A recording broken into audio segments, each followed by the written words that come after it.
Hello, नमस्कार, good morning, जय हिंद, राम राम, भारत माता की जय, राधे राधे। कैसे हैं सभी? उम्मीद करता हूँ सभी बहुत ही शानदार, जबरदस्त, जिंदाबाद होंगे। और कहीं ना कहीं जो अभी अपनी की पढ़ाई चल चल रही है, यानी कि जो आपके अभी टॉपिक चल रहे हैं उनके बारे में आपने बेहतरीन तरीके से रिवीजन भी किया होगा। जो हमने आपको वर्कशीट दिया है उसको भी आपने सॉल्व किया होगा। तो फिलहाल आज का ये सेशन होने वाला है क्यूबिक इक्वेशन, जहाँ पर हम केवल क्यूबिक इक्वेशन की करने वाले हैं क्वेश्चन। कॉन्सेप्ट मैंने कल की क्लास में आपको ओवरऑल कंप्लीट करा दिया था क्यूबिक का।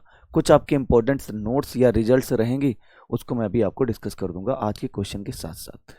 ठीक है जी, चलिए। तो संदीप कुमार, अभिषेक प्रताप सिंह, गुड मॉर्निंग भैया, गुड मॉर्निंग, गुड मॉर्निंग। कैसे हैं? एक बार बताएंगे अपने बारे में, आप लोग कैसे हैं और आपकी पढ़ाई कैसी चल रही है इस टाइम पे? पवन गौतम, अजीत कुमार, रंजीत कुमार, संध्या वर्मा, अनुराग ज्योतिष, राजनाथ, सभी को भाई साहब गुड मॉर्निंग है, राधे राधे है, हर हर महादेव, सत श्री अकाल, आदाब। चलो जी।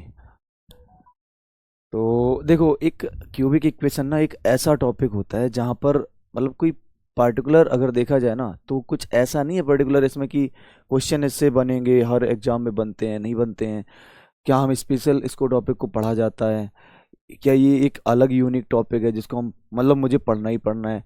बस ये क्यूबिक इक्वेशन का मतलब बस इतना है कि इसके एग्जाम में क्वेश्चन दिख जाते हैं, और अगर कहीं ये दिख जाए, मान लो आपने नहीं पढ़ा है, सपोज करो आपने नहीं पढ़ा है ना।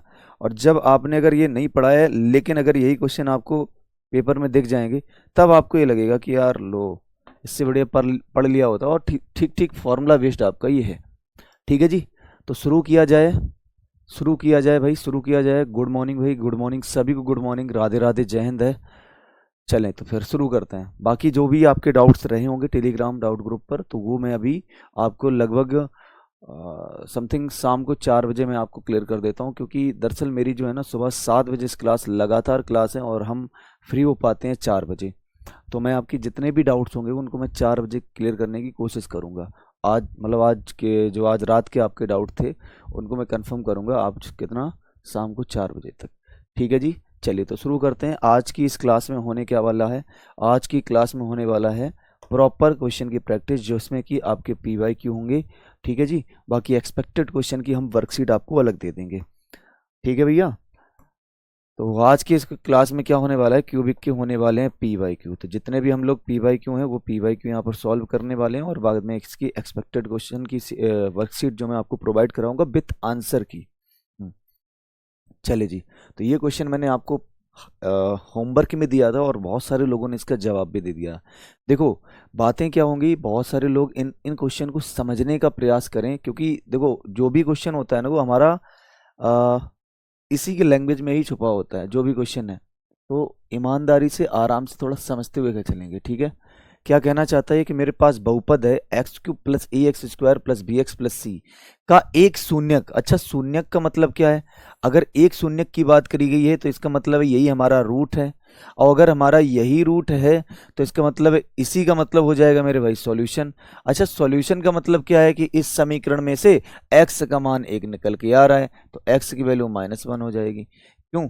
इतनी बात तो आपको समझ में आई गई होगी। तो अब आप हमें ये बता दो कि अगर इसका एक मूल -1 है तो नॉर्मल सी बात है x की वैल्यू आई है, और अगर x की वैल्यू आई है तो क्या ये मान यानी -1 इस समीकरण में रखने पर एग्जिस्ट तो कर ही लेगा। और जब ये एग्जिस्ट कर लेगा तो -1 का क्यूब कितना हो जाएगा, -1, और यहाँ -1 का स्क्वायर तो हो जाएगा प्लस में a, यहाँ पर रखोगे तो -b, और प्लस c बराबर में कितना हो जाएगा 0, क्योंकि उसने बोला है हम शून्यक है, यानी कि उसकी वैल्यू समीकरण में रखने पर 0 के बराबर में आता है। अच्छा जी। तो यहां से हम क्या करने वाले हैं, अभी तो हमें कुछ आइडिया नहीं कि हम क्या करने वाले हैं, लेकिन उसने आगे जरूर ये बात कही है कि अन्य अन्य शून्यकों का गुणनफल बराबर होगा। मतलब एक मूल तो हमें ये मिल गया है -1। अच्छा, किसी भी क्यूबिक इक्वेशन के 3 मूल निकल के आते हैं, जिसमें से एक मूल आपका -1 मिल गया, दूसरा मूल आपका अल्फा हो जाएगा, तीसरा मूल आपका बीटा हो जाएगा। मैंने लेट कर लिया, कोई दिक्कत तो है नहीं, है ना जी।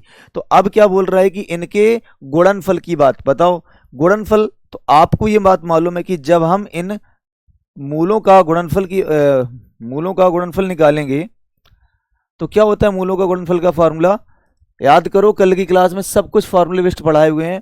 मैंने क्या बोला था कि जब मूलों का गुणनफल निकाला जाता है अल्फा बीटा गामा, गामा का मान लो यहाँ पर -1 दिया गया है, तो क्या होता है फार्मूला, आखिरी वाला पद यानी कि c बाई ए, यानी लेकिन ये निगेटिव में होता है तो माइनस का c बाई ए का मतलब हो जाएगा 1। तो यहां से आपको पता चल गया कि भाई अल्फा और बीटा का जो मान है वो c है। तो कैसे भी करके हम मूलों का, जो बचे हुए मूल थे उनका गुणनफल किसके बराबर में आ रहा है, c, तो यहां से हम c की वैल्यू निकाल लेंगे, वही मेरा आंसर हो जाएगा। तो c का मान जब निकालोगे तो वहां पर हो जाएगा भाई, उधर पहुंच जाएगा, तो ये बनेगा b माइनस ए प्लस का 1, b माइनस ए प्लस का 1, b माइनस ए प्लस 1, ऑप्शन नंबर ए हमारा राइट हो गया। मेरे हिसाब से सभी लोगों के इसके जवाब आ चुके होंगे फिलहाल तो।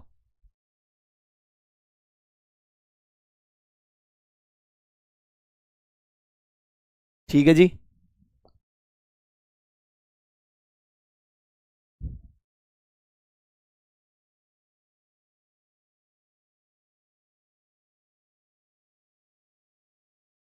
थोड़ा सा टाइम दे दो, उसमें मैंने अभी अलजबरा यूनिट कंप्लीट कर रखी है, कैलकुलस यूनिट भी है, प्लानर बनाकर अभी भेजूंगा यार, थोड़ा सा टाइम दे दो भैया। चलिए एक सेकेंड क्वेश्चन, यूपी टीजीटी 2016 बोल रहा है कि ये कोई मेरे पास मूल है, हालांकि इसके बहुत सारे तरीके हैं, टेंशन लेने की जरूरत नहीं है।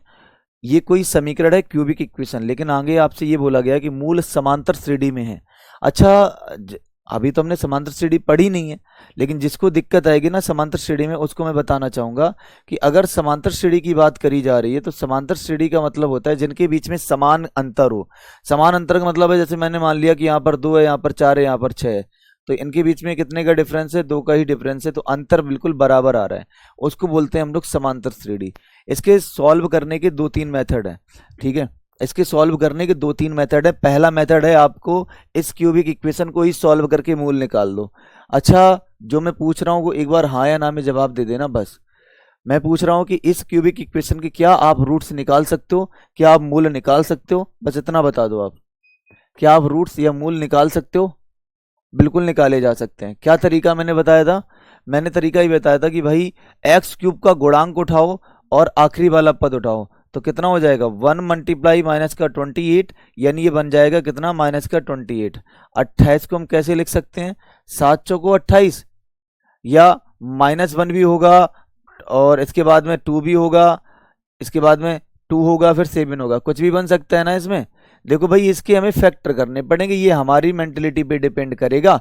इसके क्या करते हैं, प्राइम फैक्टर करते हैं, वो भी इंक्लूडिंग 1 और -1। स्टेप नंबर 2 अगर आपको याद होगी तो यहाँ पर अगर हम 1 लिखेंगे तो यहाँ पर कितना हो सकता है 2 हो सकता है, फिर कितना हो सकता है 2, फिर कितना हो सकता है 7 हो जाएगा ना।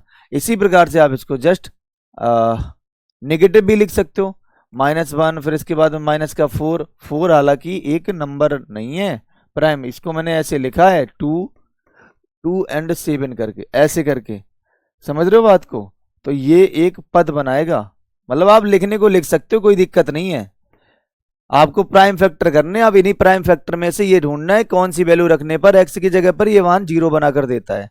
तो मैंने कहा ठीक है चेक करता हूं, अगर मैं 1 को ही लिख दूं यहाँ पर 1, यहाँ पर 12, यहाँ पर 28, 28 12 40, 39 प्लस में 1 40, बिल्कुल सही जवाब है यहाँ से। तो आपको तो ये पता चल गया कि अगर मैं पुट कर दूं ना एक्स का मान कितना, 1 पुट करने पर तो ये कितना आ रहा है 0 आ रहा है, क्योंकि ये 1 बना रहा है, ये -12, ये 39 और ये 28, 39 1 40, 28 और 12 40 खत्म। तो एक वाला एक रूट मुझे पता चल गया।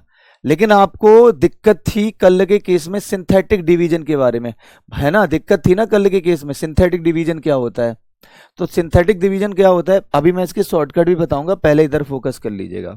सिंथेटिक डिवीजन ये कहता है कि 1 जो हमारा निकला उसको वैसे ही लिख दो, फिर इन सभी के क्या लिख दो, गुणांक। जैसे एक्स क्यूब का गुणांक 1 है, एक्स स्क्वायर का -12 है और एक्स का 39 है, और लास्ट में मेरे पास में कितना है -28।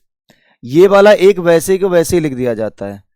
अब 1 का गुणा 1 के साथ में करोगे 1 लिखोगे, और -12 और 1 को जोड़ोगे तो -11, -11 को 1 के साथ में लिखोगे तो कितना आएगा -11 आएगा, जिसको हम हटाकर कटाकर पीट कर घटाकर 28 लाएंगे। 28 का 1 के साथ में गुणा 28, तो ये क्या बन जाएगा 0 बन जाएगा। आया, ये होता है सिंथेटिक डिवीजन हमारा। और इस सिंथेटिक डिवीजन में जो मेरे पास में ये एलिमेंट है ना, ये क्वाड्रेटिक इक्वेशन बना लेते हैं। यानी कि ये 1 है तो 1 का मतलब है यहाँ पर आ जाएगा x का स्क्वायर माइनस का 11 ऑफ x और प्लस में 28 बराबर में कितना हो जाएगा 0। अब आपको इसके करने हैं फैक्टर। फैक्टर तो आप कर ही सकते हो। 28 को कैसे तोड़ सकते हो, 7 गुणा 4, और 7 गुणा 4 करोगे तो 7 प्लस 4 11 बन जाएगा, है ना। तो इसके तो फैक्टर बन गए। क्या बन गए भैया फैक्टर, एक तो बन गया x माइनस का 7 और एक बन जाएगा x माइनस का 4 बराबर में हो गया 0। वैल्यू आपके पास में दो निकल आई, एक 4 निकली है, एक 7 निकली है। तो इसका मतलब है आपके पास में मूल कितने आ गए हैं, 3 मूल आ गए हैं। 3 मूल कौन कौन से हैं, तो बोलोगे एक मूल है, फिर इसी में आपका जो है ना 4 मूल हो गया, और इसी में एक 7 मूल हो गया। अब हमें ये बता दो कि इनके बीच का डिफरेंस कितने का है, इनके बीच का डिफरेंस कितने का है। तो आप कहोगे कि इसके बीच का 3 का 3 का 3 का, तो आपके पास में जो डिफरेंस आया वो कितने का आ गया, 3 का डिफरेंस आ गया। बताओ भाई, किसी कोई दिक्कत परेशानी समस्या, हो गया आंसर। तो ये तो मेरा तरीका नंबर 1 हो गया, जो बिल्कुल बेसिक तरीका मैंने आपको बताया। ये बेसिक तरीका है। अगर थोड़ा इसमें टच देना चाहते हो सीक्वेंस एंड सीरीज का, तो वो भी टच आप इसमें दे सकते हो। ठीक है, सीक्वेंस एंड सीरीज का अगर टच देना चाहते हो वो भी मैं अभी करवा रहा हूं, पहले आप इसको नोट कर लो। तो ये तरीका नंबर 1 है, बिल्कुल बेसिक तरीका।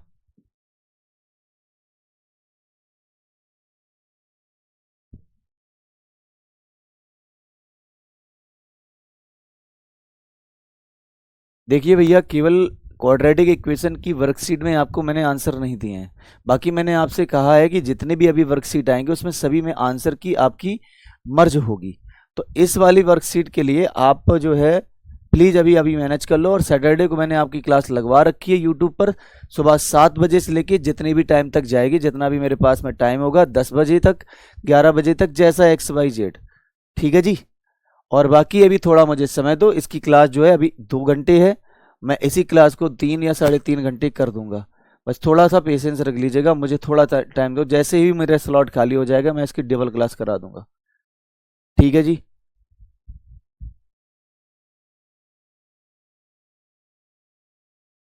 चलिए जी, तो ये मेरे पास में एक पहला इसका अप्रोच हो गया। अब मैं भाई इसकी दूसरी अप्रोच बताना चाहता हूँ, सेकेंड मेथड, जिसको थोड़ा सा सीक्वेंस एंड सीरीज में थोड़ा टच देना है। अगर आपसे कह रहा है कि मेरे जो पद है ना वो एपी में है, तो एपी में 3 पदों का जो फॉर्मूला होता है वो होता है ए माइनस का डी, फिर ए, और फिर होता है ए प्लस में डी। ये मेरे किस में है, तो बोलोगे समांतर श्रेणी यानी कि एपी में होते हैं। एपी मतलब अर्थमेटिक प्रोग्रेशन होता है। तो ये तीनों के तीनों पद हमारे समांतर श्रेणी में है। अब मैं आपसे ये कहना चाहता हूं कि यही मूल आपका अल्फा है, ये मूल आपका बीटा है, ये मूल आपका गामा है। मैंने कहा कि सबको जोड़ दो आप, अल्फा प्लस बीटा प्लस में गामा कर दो। जब आप सभी को जोड़ोगे तो भाई क्या मिलेगा, तो कहोगे ए माइनस का डी, ए प्लस में डी, तो यहाँ पर केवल और केवल 3a आ जाएगा। लेकिन पता है आपको कि क्यूबिक इक्वेशन के मूलों का योग का फार्मूला होता है एक्स स्क्वायर, यानी कि -12 बटे में ए, तो वो तो माइनस का बी होता है, माइनस का बी, यानी वो खुद ही -12 दिया जा रहा है। तो ये कितना हो जाएगा, ए का मान यहां से आ जाएगा 4। अब ए की वैल्यू कितनी आई, 4 आई है। हमें किसकी रिक्वायरमेंट है, डी की रिक्वायरमेंट है। अब मैं आपसे कहना चाहता हूं कि इन्हीं का ना मूलों का आपस में गुणनफल निकाल दो, यानी कि आप अल्फा कर दो, बीटा कर दो और गामा कर दो। जब इनका मल्टीप्लीकेशन कराओगे तो देखना जरा ध्यान से, ए माइनस का ए माइनस डी, ए प्लस डी, यानी ये फॉर्मूला बनाएगा ए स्क्वायर माइनस का डी स्क्वायर, और इनटू में कितना हो जाएगा ए। लेकिन आपको पता है कि मूलों का गुणनफल का फॉर्मूला क्या होता है, मूलों का गुणनफल का फॉर्मूला क्या होता है, माइनस का डी, तो ये खुद ही माइनस है, माइनस का डी अपॉन में ए, होता है कि नहीं होता है। तो ये खुद ही माइनस का है, तो माइनस का और माइनस में 28। अच्छा, ए का मान कितना है, 4 दिया जा रहा है। अब यहां पर थोड़ा सॉल्व करना पड़ेगा, चलो ऐसे लिख दो, ए का मान 4 है, लास्ट में निकाला है 16, 16 माइनस का डी स्क्वायर, और इसकी वैल्यू भी कितनी है, 4 है, इक्वल में हो जाएगा 28, कैंसिल आउट कर दो, तो ये बनेगा कितना भाई साहब, डी स्क्वायर, और ये 16 है, और यहां से आपने कितना निकाला, 7 चौको 28, 7 को माइनस कर दोगे आप, तो डी स्क्वायर की वैल्यू हो जाएगी 9, और जब 9 हो जाएगी तो यहां से आपका मान निकल आएगा प्लस माइनस का 3, प्लस माइनस का 3, और जब प्लस माइनस का 3 आएगा तो नॉर्मल सी बात है, डी का मान कितना हो गया, 3। एक तो आपका ये तरीका हो गया। ठीक है जी। एक तो आपका ये तरीका है।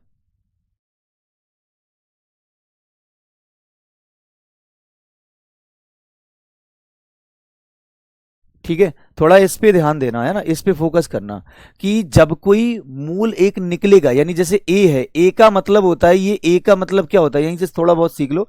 ए का मतलब होता है कि एक मूल। भाई सीधी सी बात है, मेरे पास में 3 मूल हैं, A B alpha beta gamma, तो ये मेरे पास में क्या हो गया, 1 रूट हो गया। तो ऐसे भी क्वेश्चन आगे रिलेट करेंगे हम लोग। बातें समझ में आ गई? प्लीज एक बार रिएक्ट कर दो तो मैं समझ जाऊंगा कि हाँ आपको ये कंफर्म है, फिर हम आगे बढ़ जाएंगे।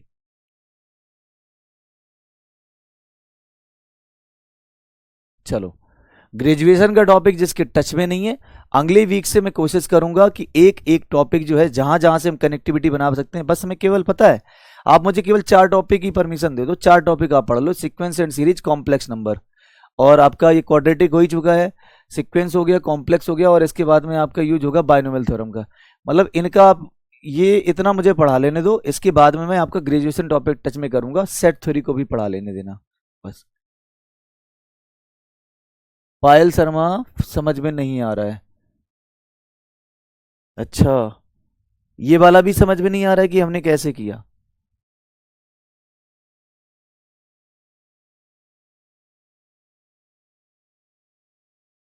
दोनों के दोनों मैंने इजी मेथड बता दिए हैं भाई आपको।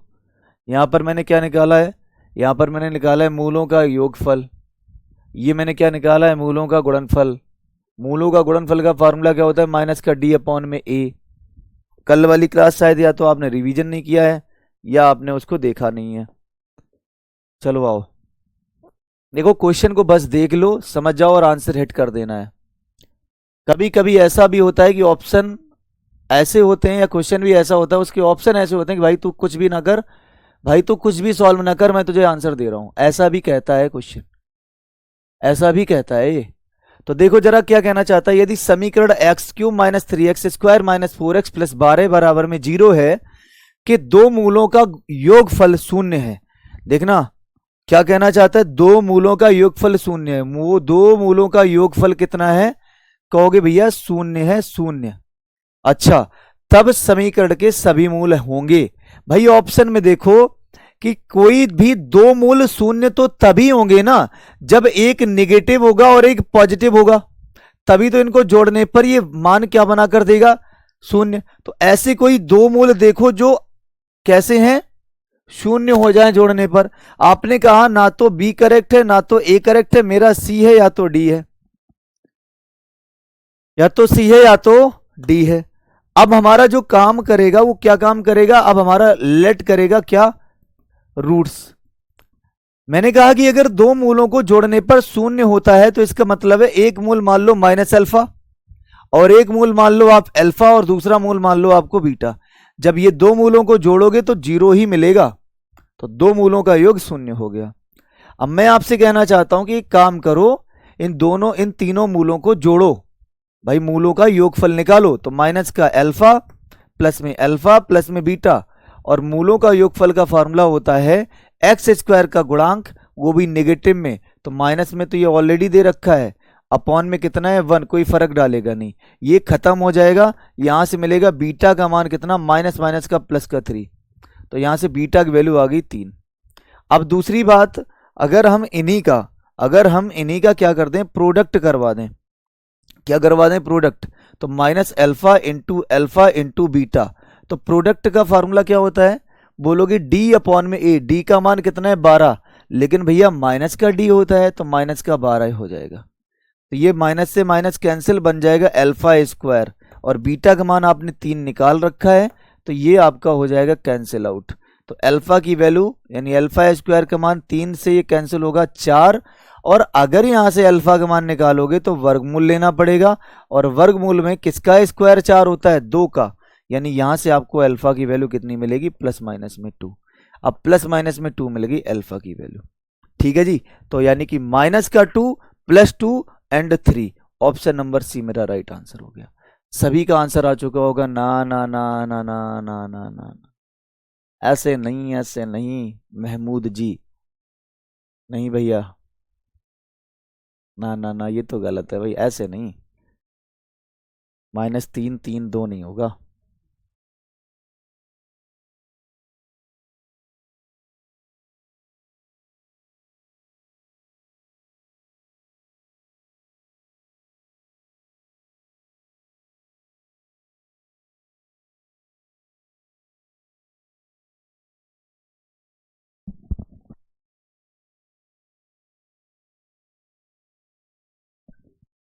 ठीक है, चलिए क्वेश्चन नंबर 4 पे आते हैं। बड़ा प्यारा सा क्वेश्चन है, पीजीटी 2013 में आया हुआ है। मतलब कुछ ऐसा नहीं है जो बहुत टिपिकल है ना, लेकिन कर सकते हो, करने लायक है, मतलब बढ़िया से आप कर सकते हो। अभी आपने पहला क्वेश्चन अगर समझ में मतलब समझा होगा तो ये कर सकते हो। इसने कहा है कि यदि कोई समीकरण ये है जिसका एक मूल अल्फा है, इसका एक मूल अल्फा है, और बोला जा रहा है कि 1/अल्फा भी इसका एक मूल होगा, यानी 1/अल्फा भी इस समीकरण का मूल होगा। भैया ये बताओ, अगर मैं अपने घर से बिलोंग करता हूं तो मैं घर से तभी बिलोंग करता हूँ जब मैं उस घर में रहता हूँ या जब मैं उस घर में रुकता हूँ।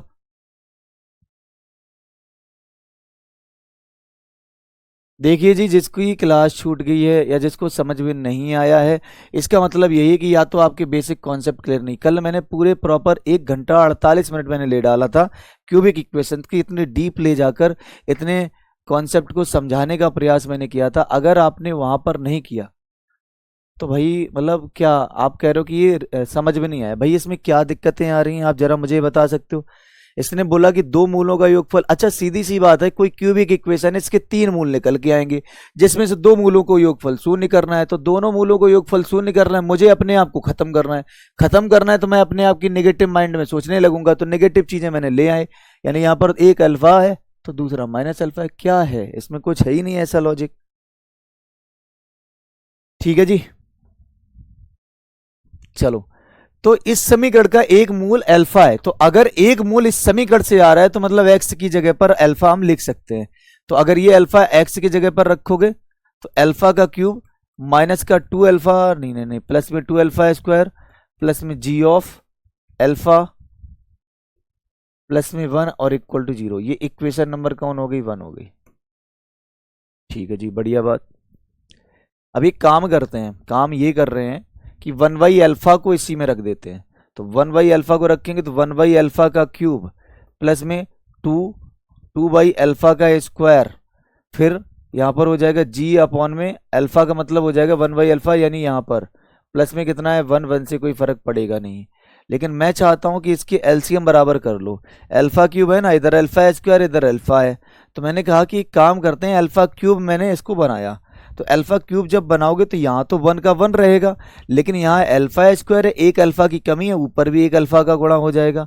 इधर कितना हो जाएगा? अल्फा स्क्वायर यानी 9 अल्फा स्क्वायर हो जाएगा। ठीक है जी। अच्छा जी, 9 ही है ना यहाँ पर? अरे 9 थोड़ी ना, जी है जी। हम जी बोल रहे हैं। और यहाँ पर ऑलरेडी कितना लिखा है? एक, और एक का मतलब है यहाँ पर अल्फा क्यूब हो जाएगा। अपॉन में जो अल्फा क्यूब आया है वो जी क्या हो गया? 0 के साथ में खल्लास। तो इसी रीजन से मैं अल्फा क्यूब को नहीं लिख रहा हूं। कोई दिक्कत तो नहीं है किसी को? जल्दी बताओ। मैंने कहा कि अगर इस समीकरण का एक मूल अल्फा है तो अल्फा एक्स की जगह पर एग्जिस्ट करेगा, 1/अल्फा भी इस समीकरण को एग्जिस्ट करेगा, यानी एक्स की जगह पर 1/अल्फा रख दिया। दोनों मेरे पास समीकरण आ चुके हैं। अब मैं एक काम करता हूं, दोनों समीकरण को कंपेयर करा देता हूं। क्या करा देता हूं? तुलना। अब आप कहोगे कि भैया तुलना क्यों कराई?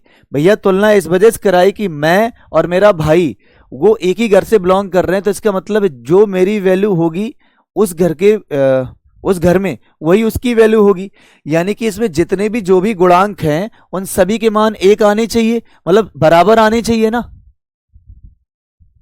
ठीक है,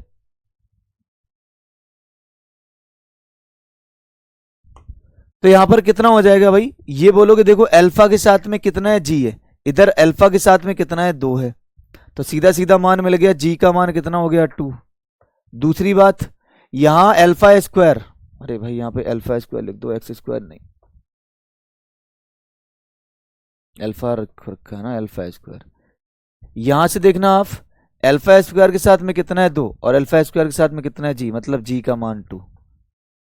आंसर क्या आएगा? Option number D. कोई मुझसे कह रहा है दिलीप भैया क्या कह रहे हैं कि सर ऐसा क्यों कर रहे हो, प्रोडक्ट निकाल कर दीजिए जल्दी हो जाएगा। बिल्कुल कर दो भैया, बहुत सारे तरीके हैं आपके पास में। मैंने तो ये शुरुआत में ही बोला था कि जैसे आप करना चाहो वैसे कर लो आप, कोई दिक्कत नहीं है। ठीक है, जैसी आपकी इच्छा करे वैसे कर लो आप। प्रोडक्ट निकालना चाहते हो, निकालो भाई प्रोडक्ट इसका।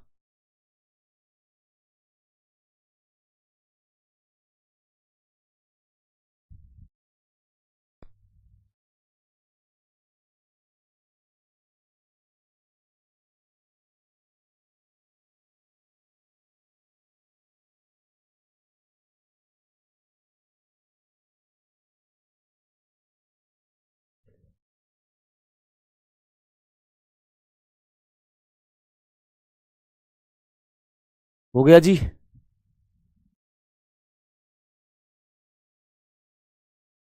हाँ,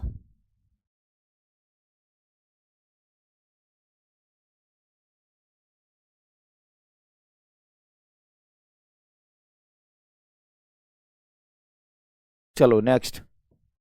देखिए जी, मैंने बोला आपको, जिसको जिस तरीके से लॉजिक लग रहा है, लेकिन लॉजिक जो होना चाहिए ना वो कॉन्सेप्चुअल नॉलेज होना, इसमें लॉजिक होना चाहिए, ध्यान रखना।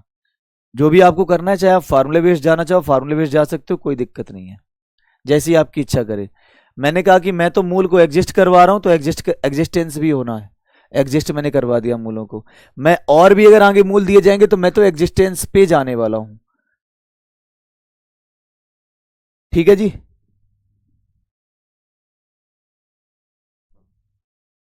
दो कहां से आया दोनों में?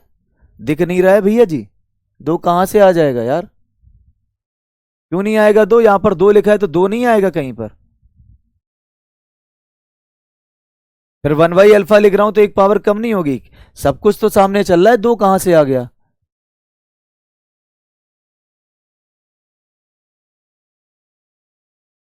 Question number 5, PGT 2009। बताइए जरा इसका आंसर। पीजीटी 2009।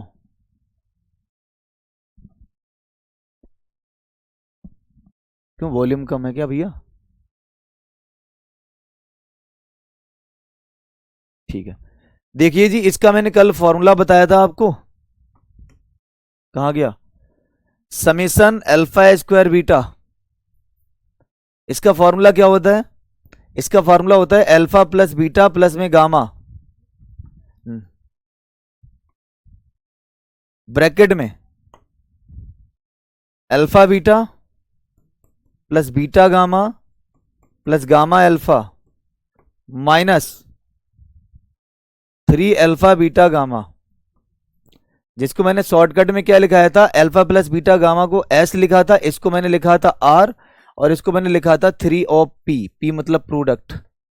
तो एस यानी सम, इस समीकरण का सम का फॉर्मूला कितना बन जाएगा? तो बोलोगे भैया सम अगर निकालना है, रूट्स का सम निकालना है, तो एक्स स्क्वायर का गुणांक माइनस का पी अपॉन 1 यानी माइनस का पी। आर का मतलब होता है ये क्यू, क्यू पॉजिटिव रहता है तो पॉजिटिव रहेगा। -3 अल्फा बीटा गामा का मान, यानी कि इनका प्रोडक्ट, प्रोडक्ट हमेशा नेगेटिव में रहता है तो ये माइनस का आर बना लेगा। तो फाइनल आंसर कितना आएगा? 3R माइनस का पी क्यू। 3R माइनस का पी क्यू। ऑप्शन नंबर कौन करेक्ट है? ए।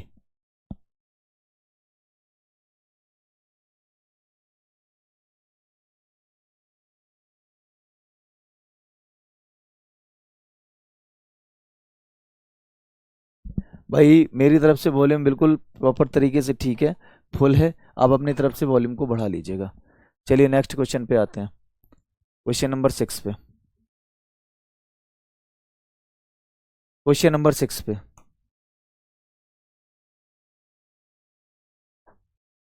ये कहना चाहता है अल्फा बीटा गामा इस समीकरण के मूल हैं। मूल हैं ये, मूल, जड़ों का मतलब होता है मूल। मूल है तो 1/अल्फा बीटा, 1/बीटा गामा, 1/अल्फा गामा मैंने करके बताया है। ठीक है। अब क्या करना है? हाँ बिल्कुल वही काम करना होगा। यहां से देखो अल्फा बीटा है, बीटा गामा है, अल्फा गामा है। मैं एक काम करता हूं, अगर हम इनके एलसीएम बराबर करते हैं तो अल्फा बीटा गामा आ जाएगा। आएगा कि नहीं आएगा? इन सभी के एलसीएम मैंने क्या कर दिए, बराबर कर दिए, तो अल्फा बीटा गामा आ जाएगा। तो अच्छा ये बताओ कि अल्फा बीटा में किसकी कमी है? गामा की। तो गामा का ऊपर गुणा गामा का नीचे गुणा, तो गामा का ऊपर गामा हो गया, प्लस यहां पर किसकी कमी है? अल्फा की, तो ऊपर अल्फा का गुणा नीचे भी अल्फा का गुणा। यहां पर बीटा की कमी है तो ऊपर बीटा का गुणा नीचे भी बीटा का गुणा। जब यहां पर गामा, यहां पर अल्फा, यहां बीटा हो जाएगा तो एलसीएम में बराबर बिल्कुल सेम आ जाएंगी वैल्यू, यानी एलसीएम में सेम वैल्यू आएंगी तो अल्फा बीटा गामा हो गए। अब ये ऊपर वाला क्या कहना चाहता है? ऊपर यही तो कहना चाहता है कि इस समीकरण के 3 मूल हैं और तीनों को जोड़ा जा रहा है, यानी sum of roots. Sum of roots का फॉर्मूला होता है एक्स स्क्वायर का गुणांक वो निगेटिव हो, तो यानी कि यहां पर माइनस और ये खुद ही माइनस का 7 दिया जा रहा है, divided by alpha beta gamma. ये खुद ही निगेटिव होता है, माइनस का डी अपॉन है, तो ये खुद निगेटिव दे रहा है, -2। फिलहाल आंसर कितना आ रहा है? 7/2। कुछ भी करने की रिक्वायरमेंट हमें थी नहीं, ऑप्शन डी मेरा राइट आंसर है। ठीक है जी। चलो प्लीज जितना हो सके फोकस करो एक एक क्वेश्चन पर, ठीक है जी। और बात सुनो, कोई ये कहता है कि ये कहां से आ जाएगा, ये कहां से आ जाएगा, इसका मतलब यही लगता है कि जैसे सुन ही नहीं रहे हो हमें।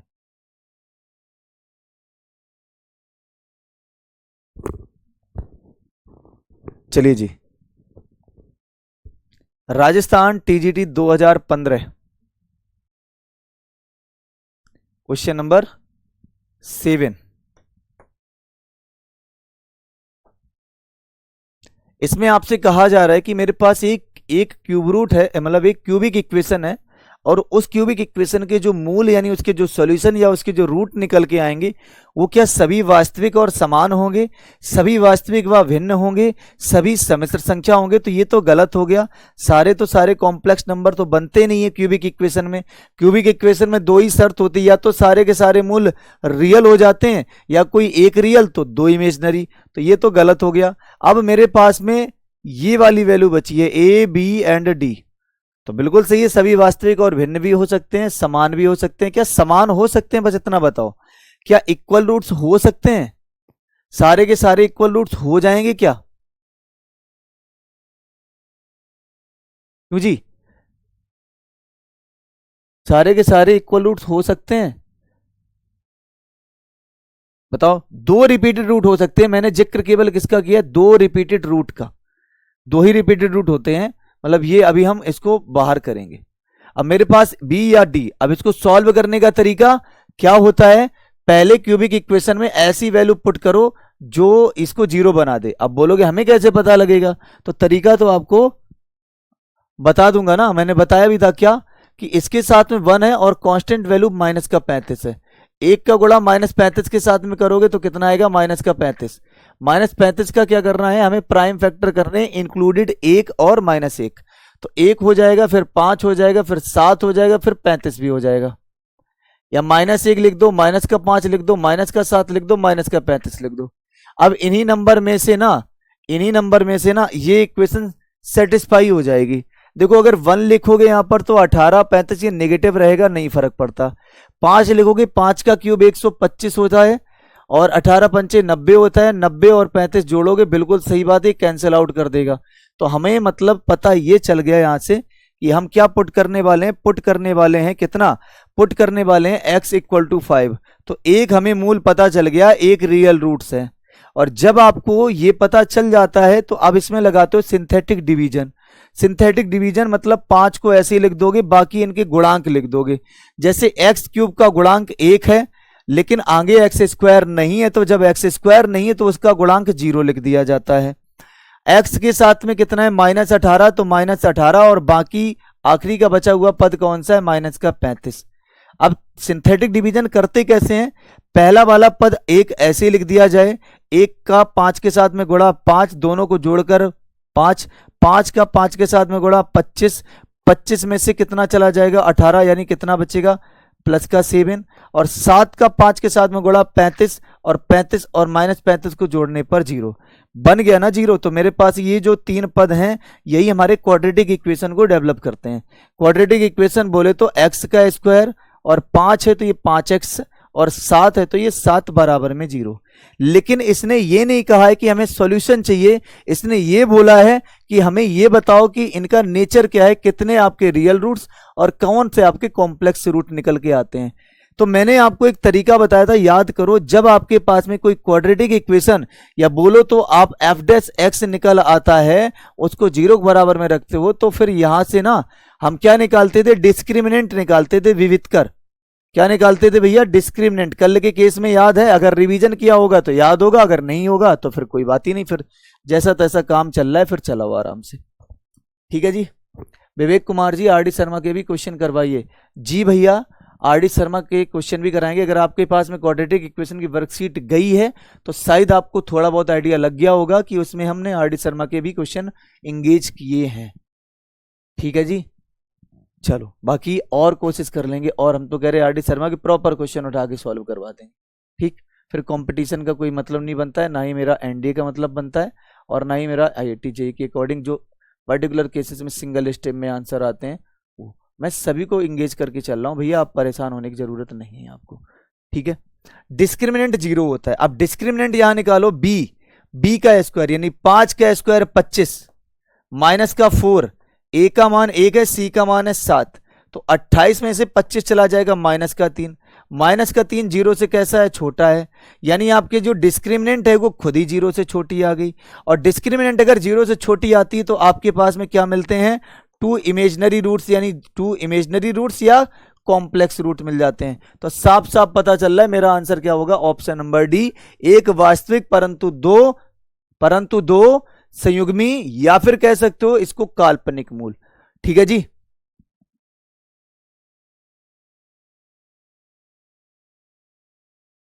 ठीक है जी, ये कुछ मेरे पास में तरीके हो जाते हैं। ओके, कंफर्म हो गया भैया, किसी कोई दिक्कत परेशानी समस्या हो तो बता देना, नोट डाउन, यस और नो बोल दिया करो बस। आगे बढ़े, जल्दी से करते हैं क्वेश्चन को, क्योंकि अब मेरे हिसाब से मुझे लगता है कॉन्सेप्ट बताने की ज्यादा आपकी जरूरत नहीं है।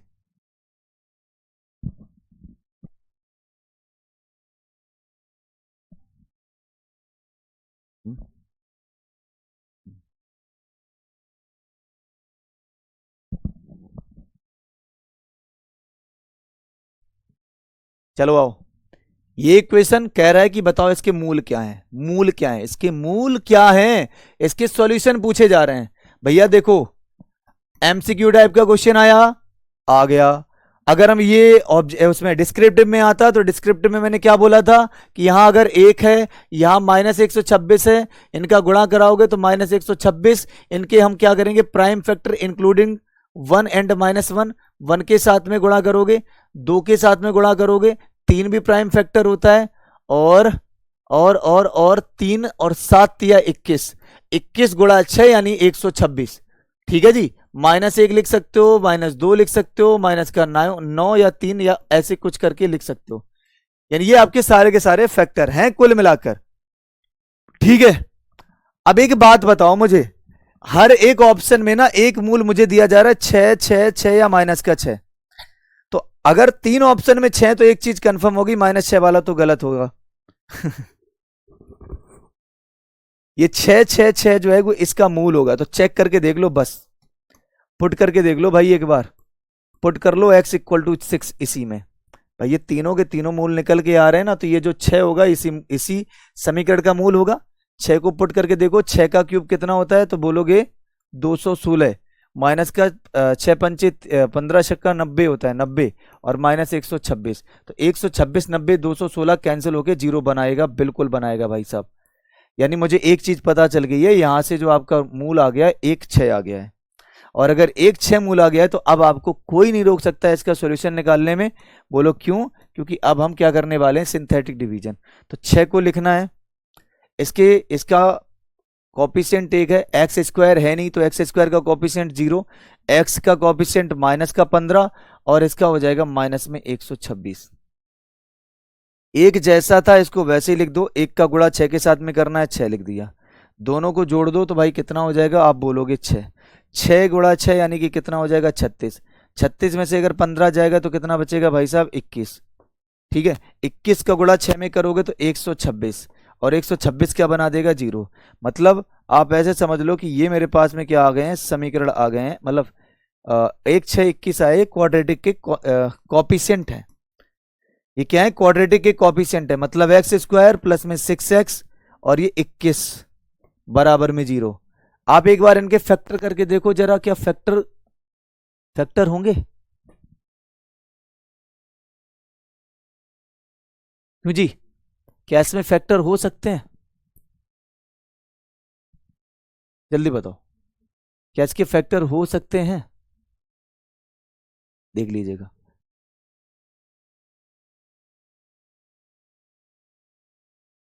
देखिए जी, तो इसके फैक्टर तो आपको पता है कि फैक्टर तो नहीं होंगे, 7 से 21 नहीं होंगे, तो आपको श्रीधराचार्य विधि लगानी पड़ेगी। श्रीधराचार्य विधि क्या कहती है भैया, -b, तो माइनस का 6 प्लस माइनस में अंडर b का स्क्वायर यानी 6 का स्क्वायर 36 माइनस का 4, a का मान 1 है, c का मान 21 है, तो 21 गुणा 4 कितना हो जाएगा 84, 84 डिवाइडेड बाई 2a, तो a का मान 1 है, आगे सॉल्व करो, माइनस का 6 प्लस माइनस में अंडर रूट 84 में से 36 चला जाएगा तो 14 में से 6 चला जाएगा 8 और 7 में से 3 चला जाएगा तो 48, यानी कि रूट 48, लेकिन निगेटिव में आएगा इसी रीजन से आयोटा लगा दिया है, डिवाइडेड बाई 2। फिर इसको और आगे सॉल्व करते हो तो क्या मिलने वाला है, आप बोलोगे 48 को लिख सकते हो ना 16 या 48, 16 या 48 का मतलब है 16 को अगर हम रूट से बाहर निकालेंगे तो 4 आ जाएगा, तो प्लस माइनस का 4 एंड रूट 3। नहीं समझे? अरे भैया 48 को ऐसे लिख सकते हो क्या, 16 गुणा में 3, और अगर इसका वर्गमूल निकालोगे तो 16 बाहर आ जाएगा 4 और 4 रूट 3, और आयोटा तो है ही इसमें। अब एक बात बताओ, अपॉन में कितना लिखा है, 2 लिखा है, तो ऊपर से 2 कॉमन कर दो, खत्म हो जाएगा क्वेश्चन। ऊपर से 2 कॉमन करोगे तो यहां बचेगा 3, यहां बचेगा भाई साहब 2 और रूट 3 आयोटा, क्योंकि 2 से हमने कैंसिल कर दिया है। ये मेरे पास में वैल्यू आई है, आंसर आ चुका है।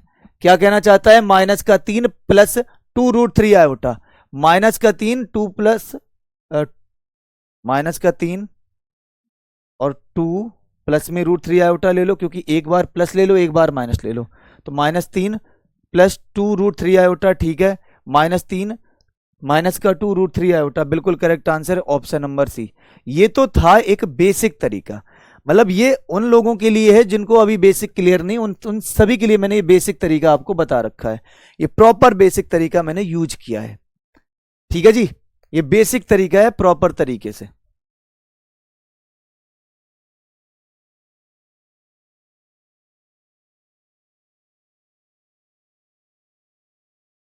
देखिए जी, अब एक बात बताओ मुझे, मैं अगर इसको शॉर्टकट तरीके से करता तो सिंपल सा लॉजिक था, बिल्कुल सिंपल सा लॉजिक है वो, बिल्कुल नॉर्मल लॉजिक। क्या है जरा ध्यान से देखो, भले टीजीटी 2013 में आया है लेकिन आपके पास में वो लॉजिक होने चाहिए।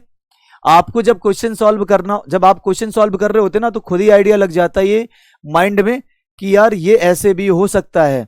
एक बात बताओ छोटा सा, कि अगर ये समीकरण है और इसके मूल ये दिए गए हैं, ठीक है जी, मूल इसके ये दिए गए हैं, तो एक काम कर सकते हैं कि इस समीकरण के मूलों का हम क्या कर लेते हैं, गुणनफल निकाल लें तो कोई दिक्कत, मूलों का योगफल निकाल लें तो कोई दिक्कत। हाँ जी, मूलों का अगर हम यहां से योगफल निकालते हैं, मतलब alpha plus beta plus gamma करेंगे, तो आपको पता है कि यहां पर एक्स स्क्वायर तो है ही नहीं, और जब एक्स स्क्वायर नहीं है तो उसका कॉफिशिएंट 0, और अगर कॉफिशिएंट 0 तो मूलों का योगफल कितना हो जाएगा, 0। बोलो हाँ या ना भाई, मूलों का योगफल किस पे डिपेंड करता है, एक्स स्क्वायर पर, जो एक्स स्क्वायर का गुणांक होगा उसके अपॉन में ए आता है, लेकिन यहां तो है ही नहीं, यानी मूलों का गुणन योगफल कितना होना चाहिए, 0। अब कोई ऐसा ऑप्शन ढूंढो जिनको जोड़ने पर 0 मिलता हो, कोई ऐसा ऑप्शन ढूंढो जिनको जोड़ने पर 0 मिलता हो। चलो जी देखो जरा, 6 3 9 -3, तो 6 बच रहा है, पहला ऑप्शन हटा दो। 6 + 3 और माइनस का 3, ये भी कितना बना रहा है, हटा दो जरा इसको क्योंकि 9 बना रहा है। यहां पर 6 माइनस का 3 माइनस का 3, 3 और 3 6, -6, 6 से 6 चला जाएगा, ये कितना है नेगेटिव, ये कितना है पॉजिटिव, कैंसिल आउट। इस रीजन से आपका कौन सा करेक्ट आंसर हो गया, ऑप्शन नंबर सी। बात खत्म। मैंने क्या निकाला यहां पर, सम ऑफ रूट्स निकाला, तो ये केवल और केवल मेरे पास में 4 या 5 सेकंड का क्वेश्चन, मतलब आंसर हो गया, ठीक है जी। तो ये बेसिक प्रॉपर तरीका मैंने बताया, ये एक आप तरीके से जान सकते हो हिट एंड ट्रायल मेथड या चेक बाय द ऑप्शन या सम ऑफ रूट्स या प्रोडक्ट ऑफ रूट्स की कहानी से।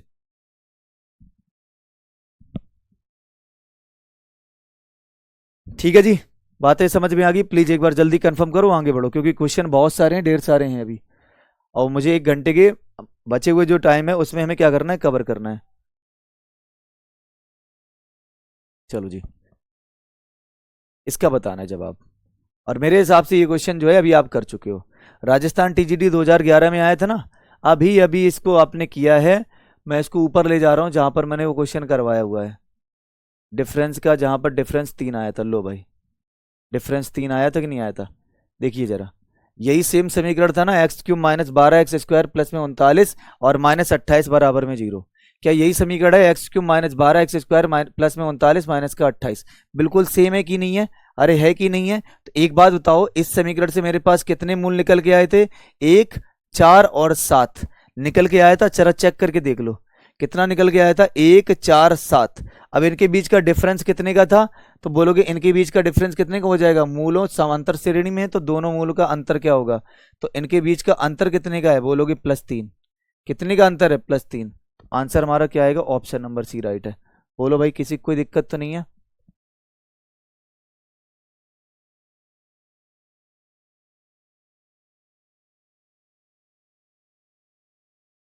देखो भाई एक बात बताऊं ना आपको, प्लीज फालतू के जो है ना डाउट ना रखना, ना ना ना फालतू के डाउट नहीं। अगर डाउट पूछना है तो थोड़े जेन्युइन डाउट होने चाहिए। समझदार तो आप हैं, हमसे ज्यादा आप समझदार हैं, ठीक है। आप कहीं ना कहीं अपनी शिक्षा जो है मतलब एक तरीके से टीचर भी होगे बहुत सारे लोग इसमें, और बहुत सारे लोग ऐसे भी हो सकते हैं जो कहीं नहीं पढ़ा रहे होंगे, बहुत सारे लोग बहुत लंबे अरसे से कनेक्टिविटी में होंगे, लेकिन प्लीज चेक जरूर कर लेना, इतना मैं आपसे एक्सपेक्ट करता हूं कि ऐसा ना करना कि अब आप कह रहे हैं इसमें से बहुत सारे लोग ये कह रहे हैं कि ऑप्शन डी, तो भैया डी बताओ कैसे हो जाएगा, ये -6 ये -3 है ये -3 है, सबको जोड़ोगे तो माइनस का 12 नहीं हो जाएगा, तो प्लीज ऐसे नहीं, प्लीज रिक्वेस्ट है ना, थोड़ा चेक करने के बाद में आप पूछना, नहीं तो टाइम ही मेरा जाएगा, ठीक है। वो बातें समझ में आ गई। एक क्वेश्चन 10 नंबर है, 10 नंबर को अभी हम करते हैं होल्ड, क्योंकि इसके पीछे का एक लॉजिक है, वो मैं आगे आगे बताने वाला हूं, जब अगला क्वेश्चन आएगा तब मैं बता दूंगा, नेक्स्ट क्वेश्चन में आपको बताता हूं। चलो भाई, ये क्या कहना चाहता है, यदि घन यानी क्यूबिक इक्वेशन है, मूल समांतर श्रेणी में है तो मूलों में से एक क्या होगा, मूल समांतर श्रेणी में है तो उनमें से एक मूल क्या होगा। यही बात मैंने आपको यहां बताई थी, याद करो, यही बात मैंने यहां बताई थी। देखो जरा, इस क्वेश्चन के लिए बताई थी, जब समांतर श्रेणी में होंगे तो जो आपका ए मान निकल के आता है वो एक मूल होता है, बस उसने यही पूछा है। हर एक क्वेश्चन की कनेक्टिविटी होगी और बहुत सारी चीजें आपको ऐसी लगने लगेंगी कि हाँ सब कुछ है, कैसे भी क्वेश्चन कहीं से करोगे दाएं से बाएं। ये हमारा समांतर श्रेणी में, तो मूलों में से एक क्या होगा, तो अगर भैया समांतर श्रेणी में है ये, तो समांतर श्रेणी में मैंने कंडीशन क्या मानी थी, ए माइनस का डी, ए या ए प्लस में डी। अगर आप इन तीनों को जोड़ते हो, इनको क्या करते हो, सम करते हो, जब आप योग करते हो तो यहां पर बचेगा 3a, तो सम का फॉर्मूला मतलब सम का केस यहां से निकाल सकते हो, आप निकाल सकते हो ना सम का केस, एक्स स्क्वायर का गुणांक -3, लेकिन ये खुद ही माइनस में होता है, और अपॉन में a का मान 2, तो a का मान भाई साहब कितना आ जाएगा 1/2, क्योंकि 3 से 3 कैंसिल, यही a की वैल्यू मतलब मेरा एक मूल रिप्रेजेंट कर रही है, तो ये मेरा एक मूल हो गया। तो इसमें तो कोई दम नहीं थी भाई इस क्वेश्चन में, ऑप्शन नंबर सी राइट है।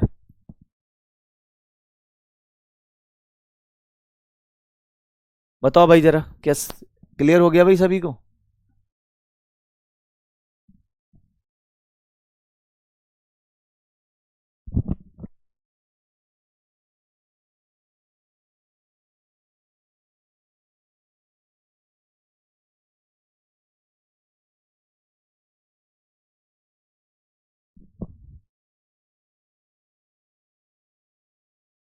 देखो जी, ये फिर से क्वेश्चन आया था टीजीटी 2003 2013 में, मतलब ये देख लो कितना फेमस क्वेश्चन है ठीक है, इसको ऊपर ले जा रहे हैं जहां पे हमने वो वाले क्वेश्चन करे थे, तो खुद ही आइडिया लग जाएगा कि हाँ ये रिपीट हो रहा है। देखो जी, एक तो ये मैंने क्वेश्चन कराया था यूपी टीजीटी 2016 में भी ये आया था, और राजस्थान वाले टीजीटी में आया हुआ है, और यही क्वेश्चन टीजीटी 2003 2013 में भी आया है। तो अभी अभी बताया था कि मूल अगर एपी में हो तो एपी का सार्वांतर कितना होगा, तो आपने कहा सार्वांतर 3 हो जाएगा, सार्वांतर कितना हो जाएगा 3। चलो जी, वो पीडीएफ लगा दो एक,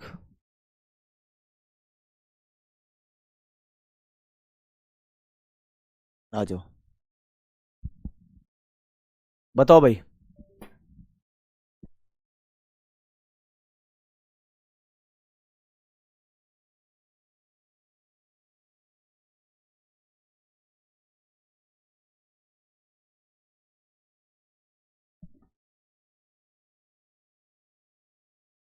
चलिए, मेरे पास ये क्वेश्चन है ना, ओके जी।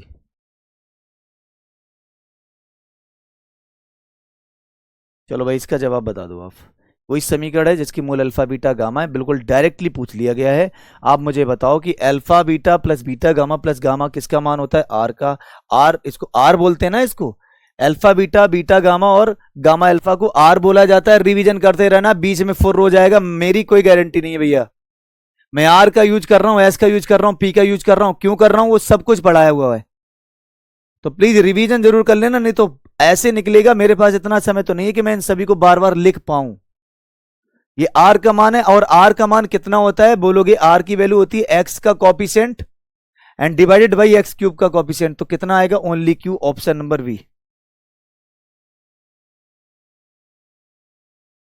एक सेम क्वेश्चन आपका रिपीट हो चुका है यहां पर 14 नंबर, 14 नंबर क्वेश्चन ये रिपीट हो चुका है। और ये क्वेश्चन कहां पर जाने वाला है आपका?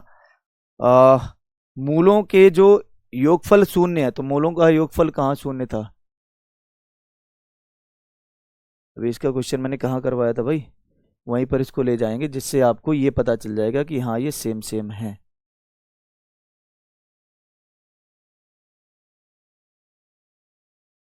वो ये था, देखो जरा, यही था ना। इसको बिल्कुल इसी तरीके से करना है, बिल्कुल इसी तरीके से करना है। कैसे जी? बोल रहा है कि ना मूल, दो मूलों का योग शून्य फल है, शून्य है। तो एक काम करते हैं, एक मूल अल्फा माइनस अल्फा और बीटा हमने क्या कर दिया? लेट कर लिया। और जब मैंने इसको लेट कर लिया है तो आपको तरीका तो पता है। क्या तरीका पता है इसका? क्या कर दो? प्रोडक्ट निकाल दो। तो भैया हम इसका सॉरी योगफल निकाल दो। तो minus alpha plus alpha beta बराबर में सम ऑफ रूट्स का मतलब हो जाएगा, देखो एक्स स्क्वायर का गुणांक माइनस का 5 है, तो माइनस ऑफ माइनस का 5, ये दोनों कैंसिल। तो बीटा की वैल्यू कितनी आ जाएगी भाई साहब? 5 आ जाएगी। बीटा की वैल्यू 5 आ जाएगी। अब हमें क्या निकालना है? प्रोडक्ट। जब प्रोडक्ट निकालोगे तो माइनस का अल्फा का स्क्वायर और इनटू में बीटा, प्रोडक्ट का मान कितना हो जाएगा? 80, यानी ये प्लस का है तो माइनस का 80 हो जाएगा। लेकिन भाई साहब ये अल्फा स्क्वायर, बीटा का मान 5 है, बीटा का मान कितना है? 5 है, तो 5 से कैंसिल कर दो, 16 आएगा। यानी यहां पर अल्फा स्क्वायर का मान अगर 16 है तो अल्फा का मान आएगा प्लस माइनस का 4। आपके पास में जवाब हो चुका है option number B right, option number A right हो गया। खत्म है भैया, क्लियर है?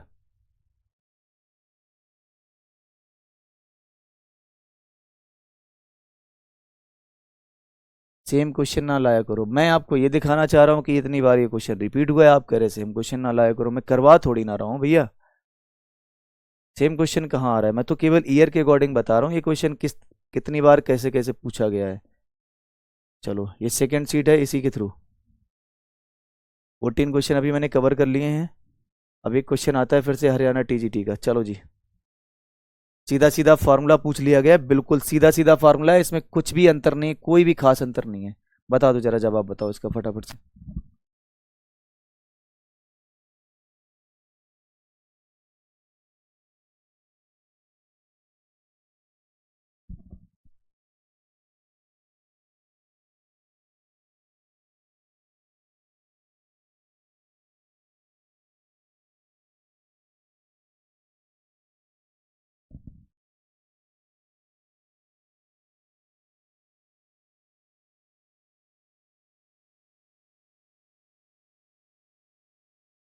चलो जी, सीधा सीधा फार्मूला है कि इसका मान क्या होता है? इसका मान होता है आर। आर का मतलब होता है एक्स का जो कॉपिसेंट होता है ना, एक्स का कॉपिसेंट कितना है? सी, और सी वाई ए आपका राइट आंसर है, option number C right. Next, यदि समीकरण x cube minus 5x square minus 16x plus में 80 बराबर 0 के दो मूल माइनस 4 और 4 है, तो तीसरा मूल कितना हो जाएगा? 5 हो जाएगा। टीजीटी 2021, टीजीटी 2021 कैसे? कैसे भाई कैसे? तरीका तो पता है ना? क्यों भैया? अभी अभी कराया था ना इसका, इस टाइप का जवाब, मतलब इस टाइप का क्वेश्चन।